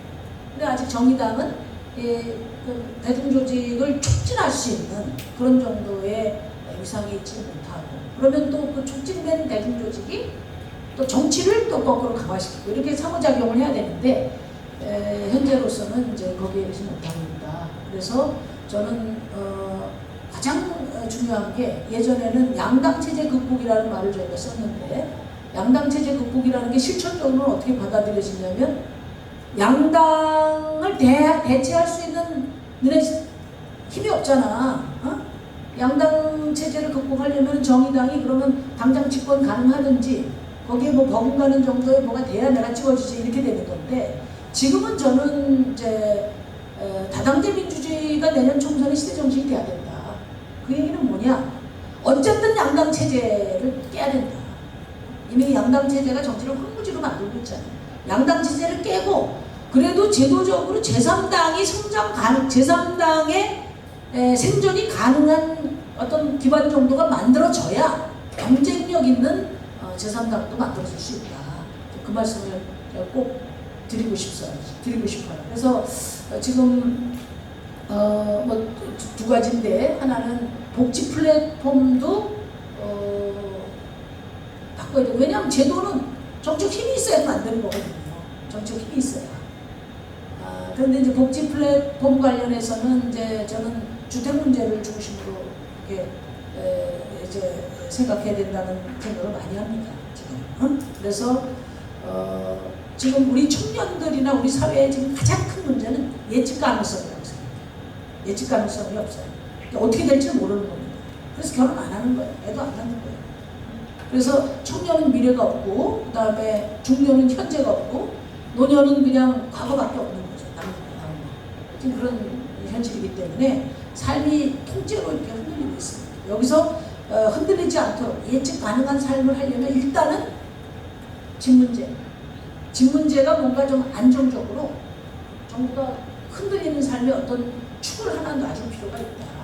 그런 생각을 갖고 있는데, 이거는 이제 나중에 좀 말씀드리려고 합니다. 그래서 주로 노동에 관련되어 있는 뭐 고용보험이라든지 또 국민연금이라든지 이런 어떤 사회보장적 성격의 사회보험적 성격의 그런 제도는 당연히 또 강화가 돼야 되겠고, 그러나 그것만 가지고 지금 이 불안정한 시대에 예측 가능성이 상실된 시대에 어떤 뭔가 주체로서 뭘 도모해 보려고 하는 그런 의지를 만들어내기조차 어렵지 않냐. 그런 점에서 저는 이 주거 문제가 새로운 복지 플랫폼이 돼야 되지 않나, 이런 생각을 개인적으로 갖고 있고, 이걸 하기 위해서 아까 말씀드린 것처럼 그 정치 플랫폼을 다시 짜야 된다. 그래서 지금 뭐 저희가 궁리를 좀 많이 하고 있습니다. 기본적으로 불평등과 기후라는 어떤 시대 정신을 구현할 수 있는 그런 새로운 어떤 정당 구조를 만들어가야 되지 않나, 그 연내 가시화될 수 있을지는 저희가 좀 고민해 열심히 노력해보고 있습니다. 하여튼 이 정도로 말씀드리겠습니다. 이게 옆에서 말씀을 해주시는데 마음이 울리는 게 느껴져요. 예, 그래서 이제 말씀하신 여러 가지 정치적인 또 정책적인 그런 개선을 위해서 저도 열심히 살아야겠다는 생각이 저절로 옆에서 들었습니다. 이소영 교수님 무슨 하신 말씀이 있으신가요? 네. 네. 제가 그 심상정 의원님의 젊은 시절부터 이렇게 막 배우고 싶은 점이 많아서 많이 읽어보고 지금까지의 그 인생의 그 경로 이런 것에 특히 여성으로서 같은 여성으로서 깊은 존경심을 표하고 싶습니다. 그 말씀을 드리고 그럼에도 불구하고 오늘 말씀하신 것에 대해서 제가 감히 괜찮다면 동의하지 않는 부분을 좀 말씀드려보고 싶습니다. 네. 일단 그리고 질문도 드려보고 싶은 점이 있네요. 네. 일단 첫 번째가 이전에 정의당이 초기에 이제 설계되었을 때 그리고 3인당을 했는데 그때의 불안정 노동자 내지는 노동자 기반 정치, 그때 추구했던 정치는 계급 기반 정치라고 할 수 있을 것 같아요. 노동자 기반을 하는 그 계급을 기반으로 하는 정치. 근데 지금 제가 말씀드리는 불안정 노동자가 이 계급화돼서 생애 주기에 이렇게 고정되어 있는지는 아직 확실하지 않은 것 같아요. 그냥 움직이고 있어요, 이것도. 그런데 이제 확실한 것은 이게 계급화가 어떻게 형성되고 있는지 확실하진 않지만 어쨌든 현재 시점에서 비참하게 노동을 하면서도 살아가고 있는 노동자가 매우 많다는 거죠. 이걸 계급으로 묶을지 어떻게로 묶을지는 몰라요. 하지만 중요한 거는 이 노동자를 대변할 정치 세력이 필요하다는 거예요. 그러면 첫 번째 이제 질문은 정의당이 노동자를 대변하는 정치 집단인가? 저는 이것을 분명하게 여쭙고 싶고, 두 번째, 노동자를 대변하는 정치 집단이라면 그 노동자는 어떤 노동자인가? 이 부분을 질문을 하고 싶었습니다. 여기에 이제 양당 체제를 주요하게 지금 현재 과업으로 말씀하셔서 저는 우리가 양당 체제를 이루어냈을 때 문제가 해결될 것인가? 저는 이것에 여전히 물음표가 있을 수 있다고 생각합니다. 양당 체제가 과연 지금 범인인가? 단독 범인인가? 저는 이것도 우리가 정치 체제를 논의하고 그 다음에 정당들에서 양당 체제가 마치 모든 것을 해결할 수도 있을 거라는 생각을 갖는 것도 다소 신기루적인 면이 있기 때문에 다당제 민주주의는 반드시 진행이 돼야 되지만 다당제 민주주의가 있는 국가임에도 불구하고 지금 극우 파퓰리즘이 있거나 불안정 노동자가 확산되고 있는 국가들도 분명히 있기 때문에 그 얘기는 반증을 해줘요. 다당제 민주주의를 이루어냈다고 해서 그 범인이 딱 잡힌 것이 아니다. 그러면 그런 제도적 세팅이 됐을 때 노동자를 대변할 집단이 있어야 되는데, 정치적 집단이 있어야 되는데, 마지막에 이제 기후위기도 아젠다로 말씀하셨는데 저는 정의당이 어떤 core value, 어떤 주요 가치를 유지하고 있으면서 그 지평을 확대하고 있는 정치적 결사체인지, 대변하고 있는 주요한 유권자들은 누구인지, 사회계층은 누구인지, 집단은 누구인지, 노동인지, 노동이라면 어떤 노동인지, 여전히 노동인지, 이것에 대한 질문을 드리고 싶습니다. 그러니까 이제 저는 이제 정치인이에요. 그러니까 정치인의 포지션에서 지금 제기되고 있는 이런 과제를, 그러니까 학자나 평론가가 아니고 그 포지션이 다 선생님은 다 내놓으셔야 되고, 하는지, 저는 이제 제 포지션에서 어떤 식으로 책임질 수 있을까를 아까 말씀드린 거죠. 저희는 일하는 시민들을 대변하는 정당이죠. 그러면은 일하는 시민들을 대변하는 정당, 확고하게 일하는 시민들을 대변하는 정당이죠. 민주노동당 초창기에 아까 얘기한 것처럼 민주노동당이 좀 번뜩할 수 있었던 것도 이와 관련이 있어요. 그때는 민주노총이 조직적 결의를 했고 민주노총의 대다수가 대기업 노조들이었습니다. 현대자동차라든지 이렇게 해서 말하자면 큰 덩어리가 움직이는. 그래서 지금은 이제 예를 들어서 뭐 그런 민주노총이나 한국노총 이런 조직이 있더라도 정치적으로 다 분화됐어요. 그래서 그게 어떤 노동조합이라고 해서 다 어떤 특정한 뭐 민주당을 지지하고 정의당을 지지하고 그런 거 아니란 말이에요. 근데 초창기에 민주노동당 만들 때는 그 민주노총이 조직적 결의를 해서 거기에도 물론 이제 다양한 자기 정책 결의가 있다 하더라도 기본적으로 금속이나 이런 걸 중심으로 해서 더 버티고 있었던 기관이 있었죠. 그런데 이제 그게 주체적인 어떤 그 정당 주체들의 여러 오류와 한계도 있었을 때고, 그리고 또 노동 조직 자체의 어떤 어려움과 한계, 특히나 비정규직 노동자들로 이렇게 분화돼 나가고 격차가 커지고 또 비정규직 노동자와 정규직 노동자들의 이해관계가 충돌되고 그래서 한 바구니에 담기가 어려운 이런 상황들이 다 종합되면서 이제 됐던 것이고, 그럼 일하는 노동자 중에 누구를 대변하냐? 예전에는 정의당은 비정규직 노동자를 위한 정당이라고 했습니다. 왜? 대기업 정규직 노동자들은 사실 현대자동차는 평균 월급이 억대가 넘거든요. 네. 그래서 노동조합이 있고 스스로의 노동에 대해서 정당한 교섭력을 가질 수 있는 데까지 우리가 대변하는 것이 아니라 비정규직 노동자를 중심으로 한다. 근데 지금 또 이 비정규직 노동자들에 비해서 지금 이야기한 플랫폼의 비정형 노동자들 이런 분들은 또 비정규직 노동자들처럼 실체를 갖고, 그러니까 말하자면 사업장을 갖고 있고 또 조직화, 그나마 작지만 조직화될 수 있는 또 다른 거예요.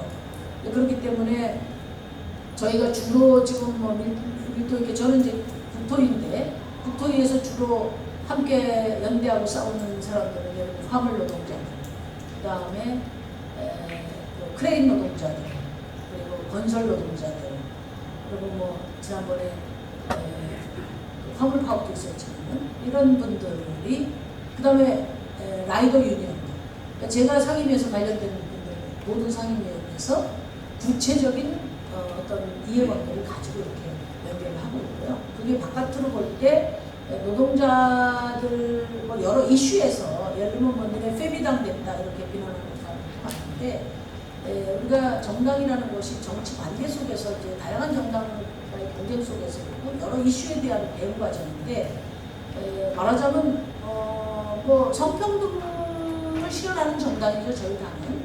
그렇지만 페미 이슈를 우리가 목적의식적으로 제1의 이슈로 올려본 적은 없어요. 사회적으로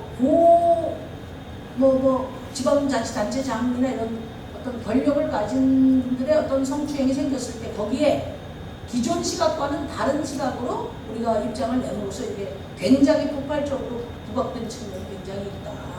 우리 당이 조직적으로 힘을 실었던 그런 의제는 처음부터 끝까지 노동이었다. 예를 들면 지금 중대재해처벌법 그것도 한겨울에 우리 의원들이 다 단식으로 농성해서 위협하지만 따낸 것이고, 이제 그래서 그 점에 대해서는 제가 단호하게 말씀드리고요. 다만 이제 저희가 그렇게 해서 말하자면 중대재해처벌법을 그냥 입법을 했죠. 그런데 또 우리 선생님 말씀 표현 같은 걸 빌리면 모양은 갖췄는데 그 내실은 이제 저희 힘만큼밖에 안 되는 그런 게 되고요. 그 다음에 양당 체제가 범인인가? 양당 체제가 범인은 아니죠. 우리는 이제 양당 체제가 범인이라는 것이 아니라 양당 체제가 전유하고 있는 이 권력 자원을 일부라도 뺏어와야, 많이 뺏어와야 이걸 가지고 노동권을 강화하고 또 예를 들면 노동자들의 조직을 뒷받침할 수 있다는 거죠. 그런데 우리가 그렇잖아요. 시민운동이나 또 진보정당이나 다 사회를 바꾸기 위한 실천인데 정당은 권력 자원을 가지고 그것을 수단으로 해서 사회를 바꾸고자 하는 거고, 시민운동은 요구를 중심으로 시민들이 결집하는 그런 행위잖아요. 그런데 이제 진보정당이 탄생을 해서 굉장히 기대를 많이 모았어요. 근데 기대의 역설이라는 것도 있는 거거든요. 10년, 20년 전망도 없는데 계속 표를 주지는 않잖아요.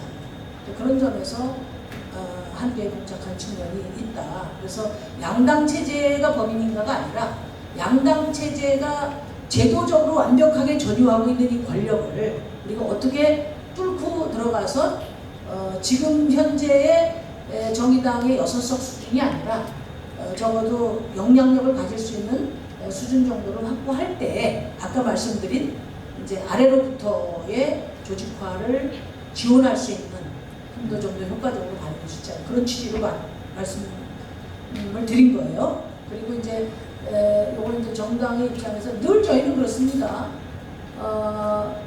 어떻게든지 간에 노동자들을 위한 어떤 제도적인 지원부터 시작해서 뭐 연대 힘을 모으는 과정까지 도와주고 싶지만 이제 사실 할 수 있는 최선의 범위라는 게 한계가 너무나 많아요. 그 점이 늘 안타깝고 정의당의 한석이 더 있다면 그것은 우리 사회에서 열심히 일하는 그러나 그것으로 자기 미래를 개척할 수 없는 분들에게 최우선적으로 헌신하게 될 거다. 그 점은 자신이 있습니다. 그리고 이제 기후 얘기는 뭐냐면 저는 기후가 곧 이제는 민생 시대가 됐어요. 그러니까 뭐 우리가 정의로운 전환이라고 이야기하는데 지금 저 보령이나 이런 데 지금 거의 다 탄소 공장 없애면서 몇만 명씩 지금 거리에 나왔거든요. 그러면은 이 정의로운 노동이라는 게 얼마나 허망한 얘기냐. 산업 전환이 돼야, 말하자면 탈탄소 산업으로 전환이 돼야, 거기서 일자리가 창출돼야 재고용이 되는 거잖아요. 그런 점에서 노동 문제, 고용 문제도 이 기후전환에 대한 국가 전략하고 밀접하게 되어 있다 이렇게 보고, 뭐 한파라든지 또 한여름에 지금 땡볕에서 일하면서 온열 환자 돌아가시는 분이 많잖아요. 이런 부분들도 저는 이제 기후 휴가, 뭐 기후 기본권 이런 것들도 아예 새로운 개념을 만들어야 됩니다. 이렇게 봅니다. 지금 이제 온열 환자로 돌아가시는 분이 굉장히 많아졌어요. 그럴 때 그걸 기존에 있는 아까 얘기한 표준 노사관계에서 있었던 그냥 온열 환자라는 개념으로 담기에는 기후 위기 상황에서의 노동 상황이 너무나 달라졌다는 거죠. 그런 점에서 아까 얘기한 노동 형태만이 아니라 기후 위기라고 하는 이런 변화가 우리 일상을 덮치면서 그 안에서 노동이 생존하고 또 성과를 내는 그런 관점에서도 여러 제도적인 검토를 다 해야 된다.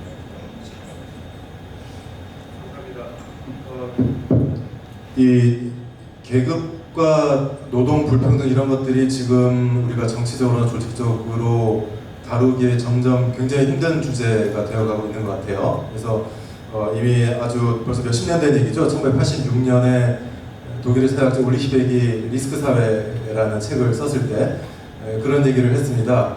계급적인 불평등은 점점 더 심해져 가는데 집단으로서 계급은 해체되고 있다. 이 계급 없는 계급 불평등의 사회를 우리는 어떻게 대처할 것인가. 그 질문에 대한 대답이 아직도 풀리지 않는 부분이 많이 있는 것 같습니다.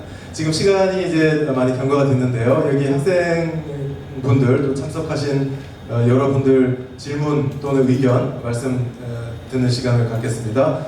저한테 신청을 해주시고요. 제가 부탁을 드리고 싶은 것은 큰 소리로 자기소개를 해주신 다음에 딱 하나의 질문만 단문으로 말씀을 해주시기 바랍니다. 그리고 여기 심상정 의원님, 이순윤 교수님 어느 쪽이든 질문하실 수 있는데 두 분 모두 대답을 가능한 한 짧고 아이고 네, 대답을 해주시면 더 많은 발언 기회를 드릴 수 있을 것 같아요. 먼저 손 한번 들어보시겠어요? 처음에? 벌써 많으시네요. 제일 먼저 드신 분이 여기 앞에 요 분하고요. 그 다음에 저기 흰옷 입으신 여성분, 예, 제 이쪽에 잘 안 보여가지고 먼저 말씀해 주시고 질문을 일단 좀 받기로 하죠. 네. 네, 안녕하세요. 저는 그 중앙대학교 사진학과 재학 중인 이석현이라고 합니다. 플랫폼 자본주의가 현재 우리가 당면한 큰 문제이고 이것에 대한 노동법, 액화 노동에 대한 규정과 제도가 만들어져야 한다는 것에 공감을 합니다. 근데 이제 제가 사진학과다 보니까 느끼는 거는 세상이 많이 변화를 하고 있잖아요. 거기에서 저희는 이제 그 그래픽이라든지 인공지능 발달에 의해서 사실 광고사진 업계에서 지금 쓰고 있었던 그런 방식들이 전부 다 대체가 되고 있어요. 그러다 보니까 이걸로 제가 얘기를 하고 싶은 게 AI 기술의 개발이 플랫폼 기업과 엮이면서 빅데이터를 축적하고 자체 기술 개발을 통해서 점점 플랫폼 노동자마저도 이제 바깥으로 떨궈내고 있다라고 생각을 합니다. 대표적으로 쿠팡도 있고, 그리고 아까 베닐라이더스 같은 경우에도 저는 똑같은 범주에 들어간다라고 생각을 합니다. 이제 여기에서 문제가 되는 거는 이 노동력마저도 이제 사라지고 있는 그런 상황인데, 그렇다면은 이에 문제 제시로 이제 기본소득을 얘기를 하기도 하지만은 이건 역시 좀 합당하다고 생각되지는 않는 것 같아요. 그러면은 이런 상황에서 경제정책과 더 나아가서는 사회체제의 변화가 중요하다고 생각되는데 어떻게 생각하시는지, 그리고 정치적인 대안이 있는지에 대해서 좀 많이 궁금했습니다. 이게 단문으로 대답한다고 했는데 좀 그렇습니다. 죄송합니다. AI를 비롯한 기술 진보가 가속화되고 있는 현실에서 노동력 수요 자체가 줄어든다면 어떤 경제 체제적인 대안이 가능하겠는가, 이런 질문으로 이해하면 될까요? 네네. 그 다음에 네, 중간에 잠깐만요. 지금 어느 분께 질문하셨는지 특정을 해주실 수 있으신가요? 방금 말씀하신 한 분만. 네, 이소영 교수님요. 네. 안녕하세요. 저는 독일 유럽학과에서 석사 과정에 있는 김유순입니다. 제 질문은 어떻게 보면은 두 분 모두께 드릴 수 있는 질문일 것 같아요. 우선은 디지털 플랫폼 자본주의에 관련해서 설명을 객관적으로 들을 시간인데 너무 잘 이해를 시켜주셔서 우선 너무 감사드리는데요. 제가 사실 디지털 사회에 살고 있는 만큼 경험적으로 이제 사람들이 자신의 그 인간적 실수나 그때 상황에 따라서 이제 유튜버라든지 다른 사람들이 주고만한 실수에 의해서 보호도 받지 못하고 좀 노동의 환경에 내몰리는 상황들을 많이 보면서 유사한 고민들을 조금 해왔는데, 오늘 이제 이런 말씀을 들으면서 이런 배움이 조금 짧은 저의 입장에서 들었던 바가 이럴 때일수록 어떻게 보면 플랫폼 자체가 저는 대기업의 일종이라 생각하거든요. 이 디지털 자본주의 시대의 대기업이요. 그런데 이제 새로 나온 곳이다 보니 대기업이라고 하진 않지만 제가 알기로 플랫폼 자체가 사람을 끌어모아야만 가능하게 돌아가기 때문에 초기 이벤트라던가 초기 비용이 굉장히 많이 드는 걸로 알아요. 끌어모으기 위해서. 그런 관점에서 보면 이렇게 배움이 짧은 저로서도 딱 드는 생각이, 플랫폼 쪽에 대기업처럼 책임을 가하는 정책이 필요할 것 같고, 그리고 그것이 가해진다면 검증 작업이 필요할 거고, 그렇다면 검증을 위해서 더 철저한 인력을 필요로 할 것 같아요. 그러면 플랫폼 안에서도 분명히 인력을 고용하려는 움직임이 있을 것 같고요. 이렇게 짧은 저의 1시간 반 정도의 생각에서 이런 생각을 하게 되는데, 저도 분명히 정책하시는 분들이나 교수님도 분명히 이런 생각을 하셨을 거라 생각이 들어요. 그렇다면은 정책적인 측면이나 아니면 그런 학문적 측면에서 이런 플랫폼 자체에 대한 대기업성을 생각해서 혹시 진행되고 있는 것이 있는지, 혹은 그것이 아니라면은 다른 방안을 제가 보지 못한 시야에서 더 넓은 시간을 공부하시고 정책하시는 분들의 입장에서 다른 좀 구체적 대안이, 조금 더 구체적인 대안이 있으신지 좀 궁금합니다. 감사합니다. 네, 감사합니다. 맨 앞줄에 한 분만 더 질문 받고 대답 드리도록 하겠습니다. 안녕하세요. 심리학과 2학번 진기혁이고요. 심상정 의원님께 묻고 싶고, 이 질문이 약간 정치적이다보다는 좀 운동적일 수 있는데요. 다당제로 이행이든 또는 우리가 해나가야 될 어떤 변혁이든 이 노동자들의 연대, 특히 아까 이승윤 교수님 말씀하신 그 새 루저 그룹 간의 연대가 분명히 필요하다고 저는 생각하는데요. 이런 그 연대를 도모하는 데 있어서 현재 우리 학생들이 할 수 있는 일에는 무엇이 있을까? 또는 더 나아가서 해야 될 역할은 무엇인가? 어떻게 생각하시는지 심상정 의원님께 질문드리고 싶습니다. 네, 감사합니다. 그러면 두 분께서 각각 대답을 해주시고요. 그 중간에 두 분 모두에게 해당된다고 말씀하셨던 거기에 대해서도 의견 있으시면 부탁드립니다. 네, 첫 번째 질문 감사합니다. 일단 지금 현재 학계의 연구로는 AI와 기술 진보가 일자리를 대체시킨다기보다 일자리를 증발시킬 거라는 것에 모두 합의를 한다기보다는 이것은 매우 논란이 있어요. 양극단의 논란이 있고, 하지만 합의를 많이 하고 많이 공통된 의견은 뭐냐면은 쪼개진 불안정 노동이 확대되고 있다에 대해서는 많이 동의를 하고 있어요. 그래서 양극화가 더 심화될 것이다.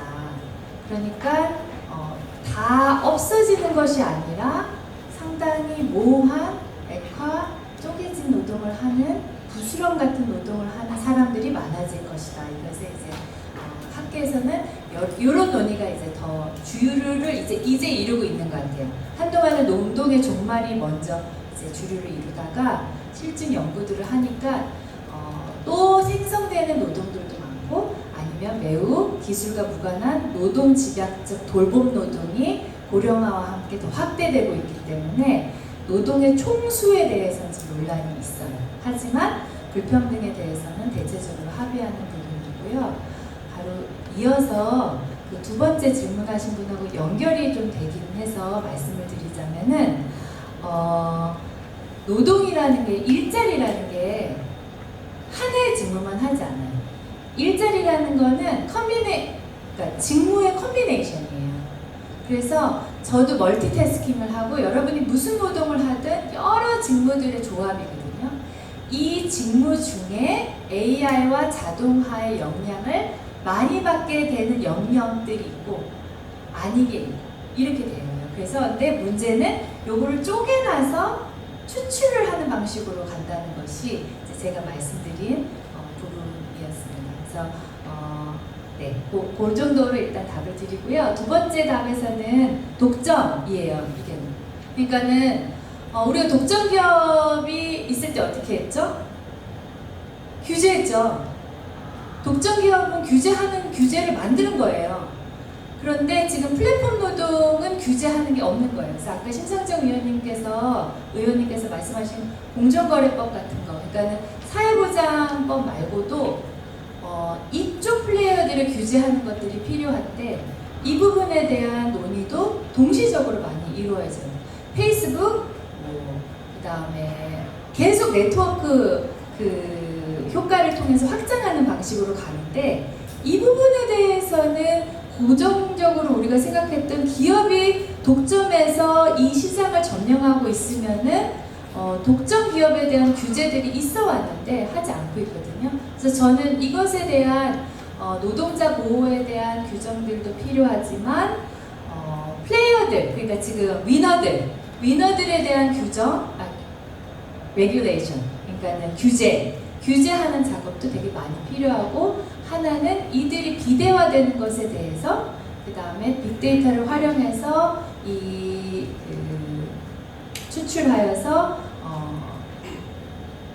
추출하여서 이익이 축적되고 있는 것, 자본이 축적되고 있는 것을 모조리 가져가는 것에 대한 어떤 우리가 이 부분에 대한 논의와 규제, 그 다음에 새로운 게임의 룰, 이런 것들을 만들어야 될 필요가 있다고 생각합니다.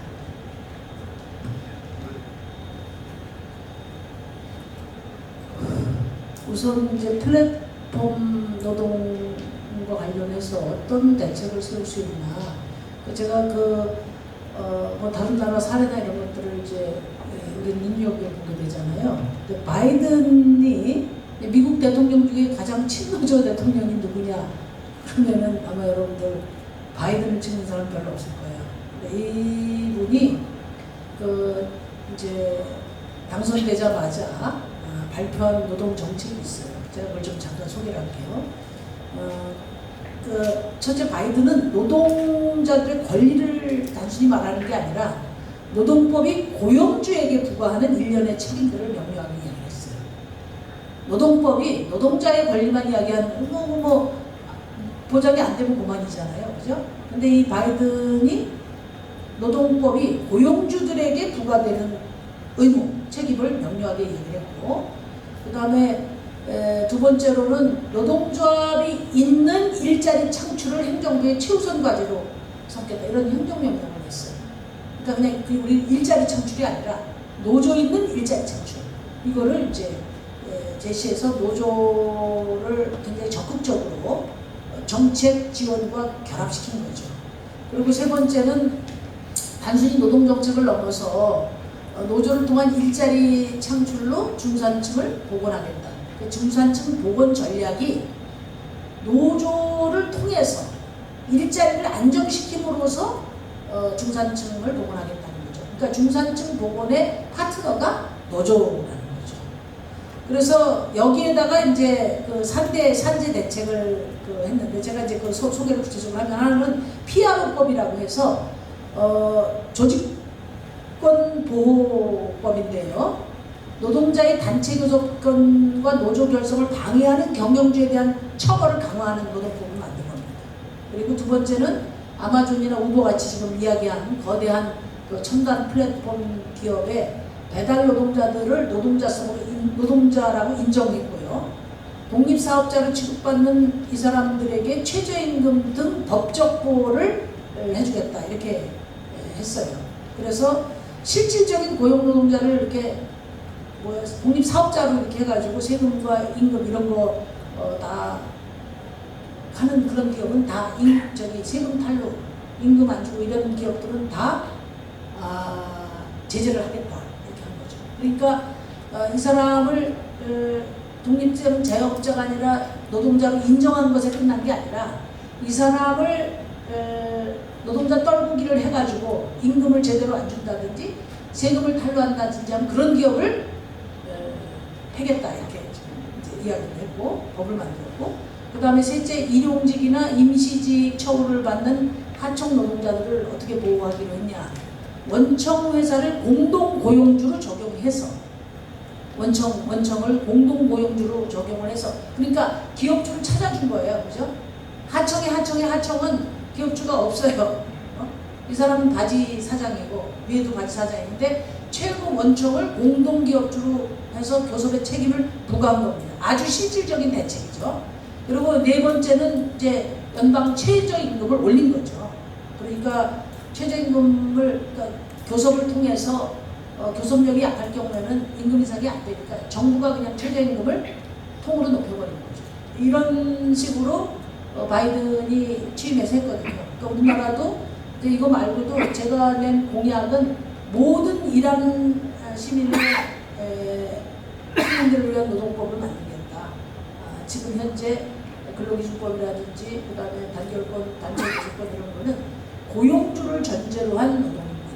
그와 상관없이 아까 말씀드린 모든 일하는 사람들을 위한 노동법을 만들어서, 예를 들면 아까 얘기한 것처럼 하청 노동자의 경우는 원청을 공동고용주로 하게 한다든지, 아예 프리랜서 같은 경우에는 그 일을 계약할 때 표준 계약서를 의무하게 한다든지 뭐 이런 식으로 모든 노동자를 보호하는 그런 법을 했는데, 현실성은 아직 우리 정당의 수준으로, 저희 정의당의 수준으로 볼 때 어렵다, 이렇게 말씀드리고요. 그 다음에 학생들은 뭘 하면 좋냐 이야기를 했는데, 이게 여러분들의 미래 얘기도 하잖아요. 이제 사회에 나가면 이제 어디서나 일을 하시게 될 텐데, 그렇기 때문에 이런 노동권 강화, 그러니까 우리 시민들에게 민주공화국에서 주어진 가장 중요한 두 가지 권리가 하나는 노동권과 하나는 참정권이거든요. 이 두 가지의 권리를 가장 적극적인 방식으로 옮겨주시라, 그런 말씀 드리고 싶어요. 노동권은 어디에 가든지 간에 노동조합 만들고 같이 참여하고 그 강화를 위해서 힘쓰셔야 되고, 그 다음에 참정권은, 최고의 참정권이 뭐냐? 그러면 보통 이제 우리 투표하는 걸로 생각해요. 투표하는 걸로. 그런데 이탈리아 그 학자인 거죠. 노베르토 보비오가 한 얘기에 따르면 최고의 참정권은 내 정당을 갖는 거예요. 내 정당. 뭐 이렇게 해서 마음에 안 들어서 난 아내가 아니라 나를 대변하는 정당이 없으면 만들고 부족하면 바꾸고 어쨌든 정당에 참여하는 거죠. 예를 들어서 중국집에 갔는데 짬뽕 짜장면밖에 없어. 그 둘 중에 하나 내가 골라야 돼. 나는 볶음밥이 먹고 싶어. 나는 잡채밥이 먹고 싶어. 그런데 그게 없이 짬뽕 짜장면만 있으면 나의 참정권은 이미 절반 이상 빼앗긴 거나 다름없다. 그러니까 그 볶음밥을 메뉴에 올릴 수 있는 권리, 이게 최고의 참정권이다. 그런 말씀드리거든요. 그래서 뭐 여기 정당의 자유가 있으시니까 예를 들어서 정의당 같으면 여러분들이 보기에 저 당이 나를 보호해주고 대표해줄 수 있어? 이렇게 많은 회의가 된다 하더라도 만드는 게 좋으면 그런 시도도 하시고 또 격려하고 키우고 동참하고 바꾸고 이런 적극적인 역할을 통해서 정당 정치가 말하자면 우리 국민을 나누어서 대변하고 국회 테이블이 그런 내가 대변하는 우리 정당이 대변하는 시민들의 요구를 바탕으로 해서 정치 협상이 이루어질 수 있도록 이렇게 적극적인 참정권 행사를 부탁드립니다. 네, 감사합니다. 저희 질문 딱 2개 단문 질문 받을 수 있을 것 같거든요. 혹시 있으신가요? 여기 한 분 있으시고요. 네, 거기 남자분. 또 한 분 있으실까요? 일단 거기 질문해 주시겠어요? 네, 강연 잘 들었습니다. 심상정 의원님께 질문 드리고 싶은데, 네, 저는 사회학과 박탄이라고 합니다. 아까 정치를 중심으로 연대해야 한다는 말씀 마지막에 남겨주셨는데, 문화적으로도 그렇고 되게 현재 변화하고 있는 많은 방향들이 새로 붙인 노동자협의회 같이 좀 정치와 멀어지고 탈정치를 선언하는 길로서 해결을 모색하고 있는 집단이 많은 것 같습니다. 의원님께서는 이런 정치적 맥락을 배제하고 사회 문제를 다루지 않을 수 있다고 생각하시는지, 그리고 실제로 그런 집단이 형성되고 만들어지고 있고 유행하는 상황에서 그 또한 새로운 변화로 봐야 한다고 생각하시는지 의원님의 생각을 궁금합니다. 네, 고맙습니다. 혹시 손을 드셨는데 제가 못 본 분이 계신가요? 저쪽에 한 분 계신 것 같은데요. 여기서 잘 안 보이거든요. 빛 때문에. 그 빨간 옷인지 제가 잘 안 보이면. 네, 저 뒤쪽에. 중간쯤. 네. 예. 그런가요?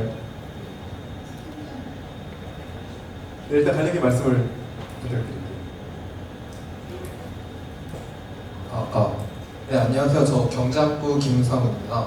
그 강연과 좋은 말씀 정말 잘 들었다고 정말 감사하다는 말씀 먼저 드리고 싶고요. 제가 드릴 질문은 심상정 의원님께 드리고 싶습니다. 과거도 현재도 노동조합이 노조에 가입하지 않은 사람들을 강제하고 억압하는 경우가 계속되고 있습니다. 그리고 지금 말씀하신 액화된 노동시장, 즉 플랫폼 시장에서도 액화됐지만 그 중에서도 모여서 분명 억압을 하고 이렇게 개개인으로 있는 사람들을 억압을 하고 그다음에 좀 강제하는 경우가 많은데요. 이렇게 사람이 모이면 모일수록 힘이 되고 이것을 보면 알 수 있듯이 그들은 무조건 선은 아니라고 생각합니다. 그렇기 때문에 반대에 서 있는 약간 개인적인 사람들을 보호하거나 뭐 그런 노력이나 정책에 대해서 생각하신 게 있는지 그런 것이 좀 궁금합니다. 네, 요 앞쪽에도 누가 있었나요? 네.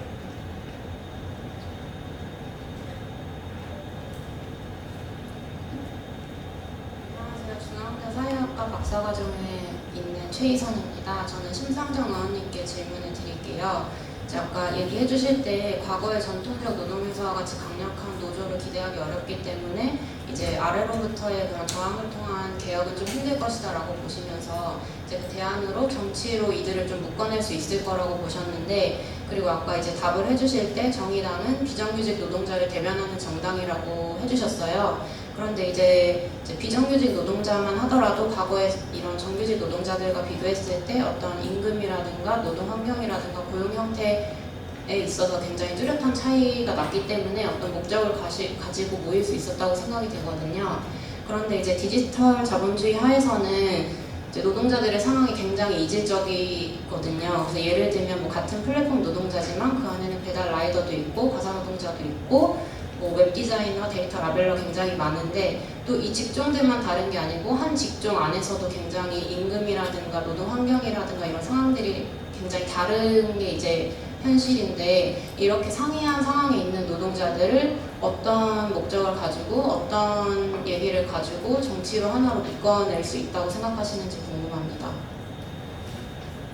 뭐 정치는 이제 제도적 수준을 기본적으로 다루니까요. 그런 수준에서는 상당히 광범위하게 포괄될 수 있다고 봐요. 예를 들어서 중대재해처벌법 같은 경우에는 양대 노총이 같이 협력하고 비정규직 노동자들도 함께 대책위를 구성해서 따낸 성과거든요. 저희는 국회 안에서 단식을 했지만 실제 그 힘 가지고만 된 게 아니라 유가족들부터 산재 유가족들부터 양대 노총이 이렇게 뒷받침을 해서 그러니까 산재를 줄이자 하는 법이니까 거기에는 이제 많은 그 큰 바구니 때문에 많은 분들이 절실하기 때문에 또 많이 담겼고요. 그다음에 지금 이제 내일이나 아니면 25일 날 지금 본회의에서 통과될 예정이면서 윤석열 대통령이 또 거부권을 행사할 것으로 예상되는 노조법 2조 3조 이 부분도 상당히 광범한 노동자들의 이해관계가 있습니다. 이 부분이야말로 하청 노동자를 비롯한 특수고용직 노동자들을 위한 법이거든요. 아까 얘기한 고용주를 정하는 문제입니다. 이게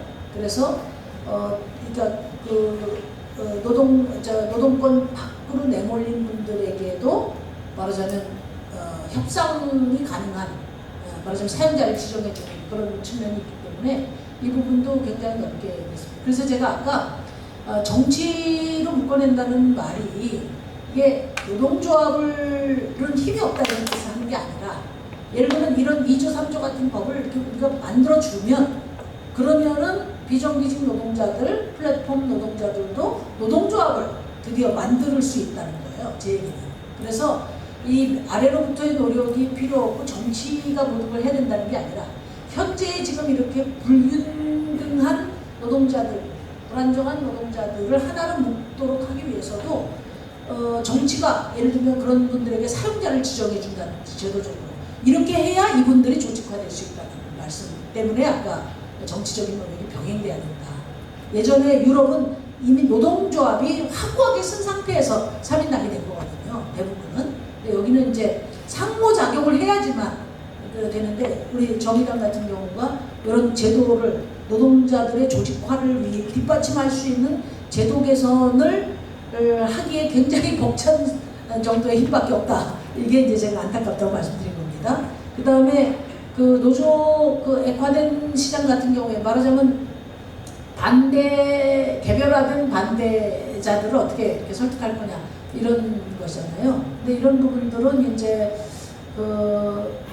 말하자면 이제 기업별 이해관계 수준에서의 갈등으로 많이 나타난다고 봐요. 그래서 요구를 조금은 더 보편적인 요구로 조금 더 확장된 요구로 바꿈으로써 그 요구 안으로 좀 넓게 바구니를 이렇게 만들어내야 되는 과제가 있다 이렇게 보고 또 투쟁 방법이라든지 이런 것들도 많은 사람들이 동참하고 또 사정에 따라서 동참하지 못한다 하더라도 기본적으로 같은 바구니 안에 있다는 그런 공동체 의식을 갖도록 노동조합 활동도 많은 변화가 있어야 된다.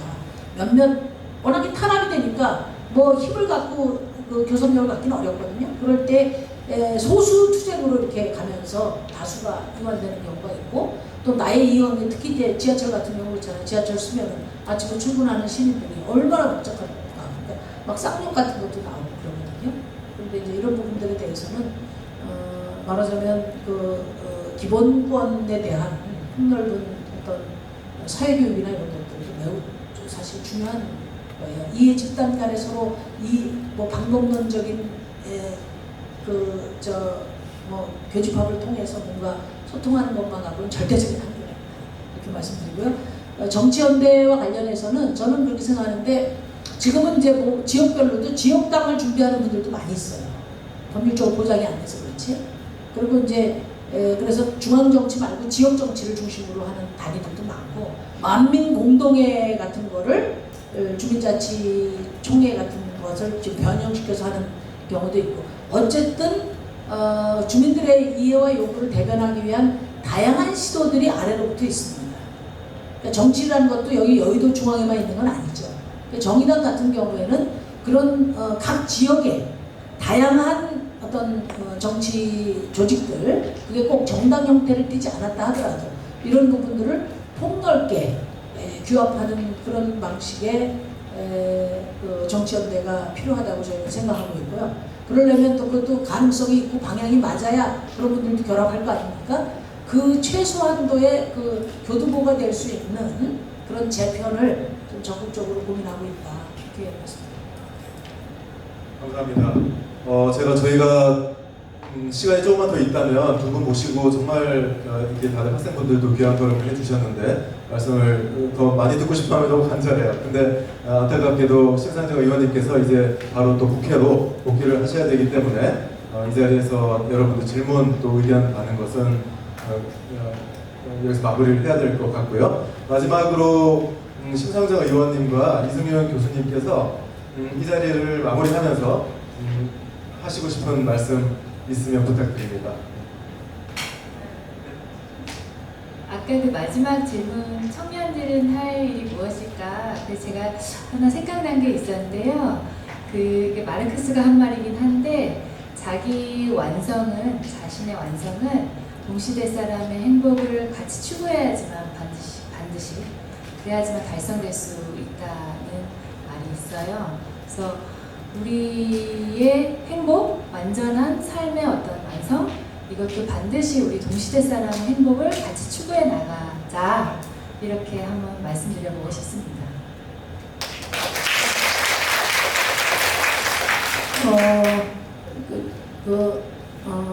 정의당이 많이 힘이 듭니다. 여러분들 보시기에도 많이 지쳐 보이실 거예요. 그렇지만 또 그 이 길을 포기하지 않고 여기까지 왔고 또 앞으로도 꿋꿋이 갈 생각입니다. 그러니까 아까도 이야기한 것처럼 제3자 입장에서 아쉬운 점이 많이 보이겠지만 주체적인 관점에서 응원하고 힘을 보태주시기를 부탁드립니다. 감사합니다.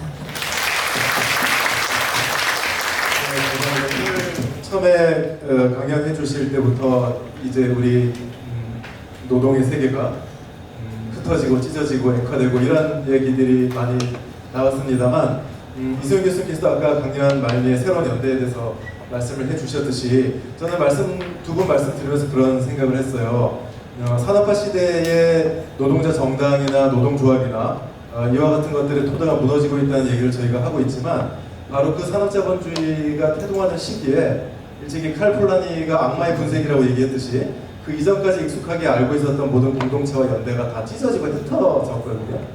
하지만 그 이후에 새로운 연대의 또 토대가 생겨났듯이 저희 시대에도 저희가 아직은 잘 보지 못하지만 무엇인가가 이미 탄생하고 있을지도 모르겠다는 생각을 해봅니다. 오늘 자리해 주신 모든 분들 너무너무 감사드리고요. 일단 그 마무리를 하기 전에 끝나고 나서 함께 단체 촬영을 할 계획이에요. 그래서 여러분들 제가 끝내고 나면 앞으로 나오셔서 두 분 이렇게 돌아서 그 자리에 앉아 계시면 되는 겁니다. 그럼 오늘 행사는 여기서 마치도록 하겠습니다. 감사합니다.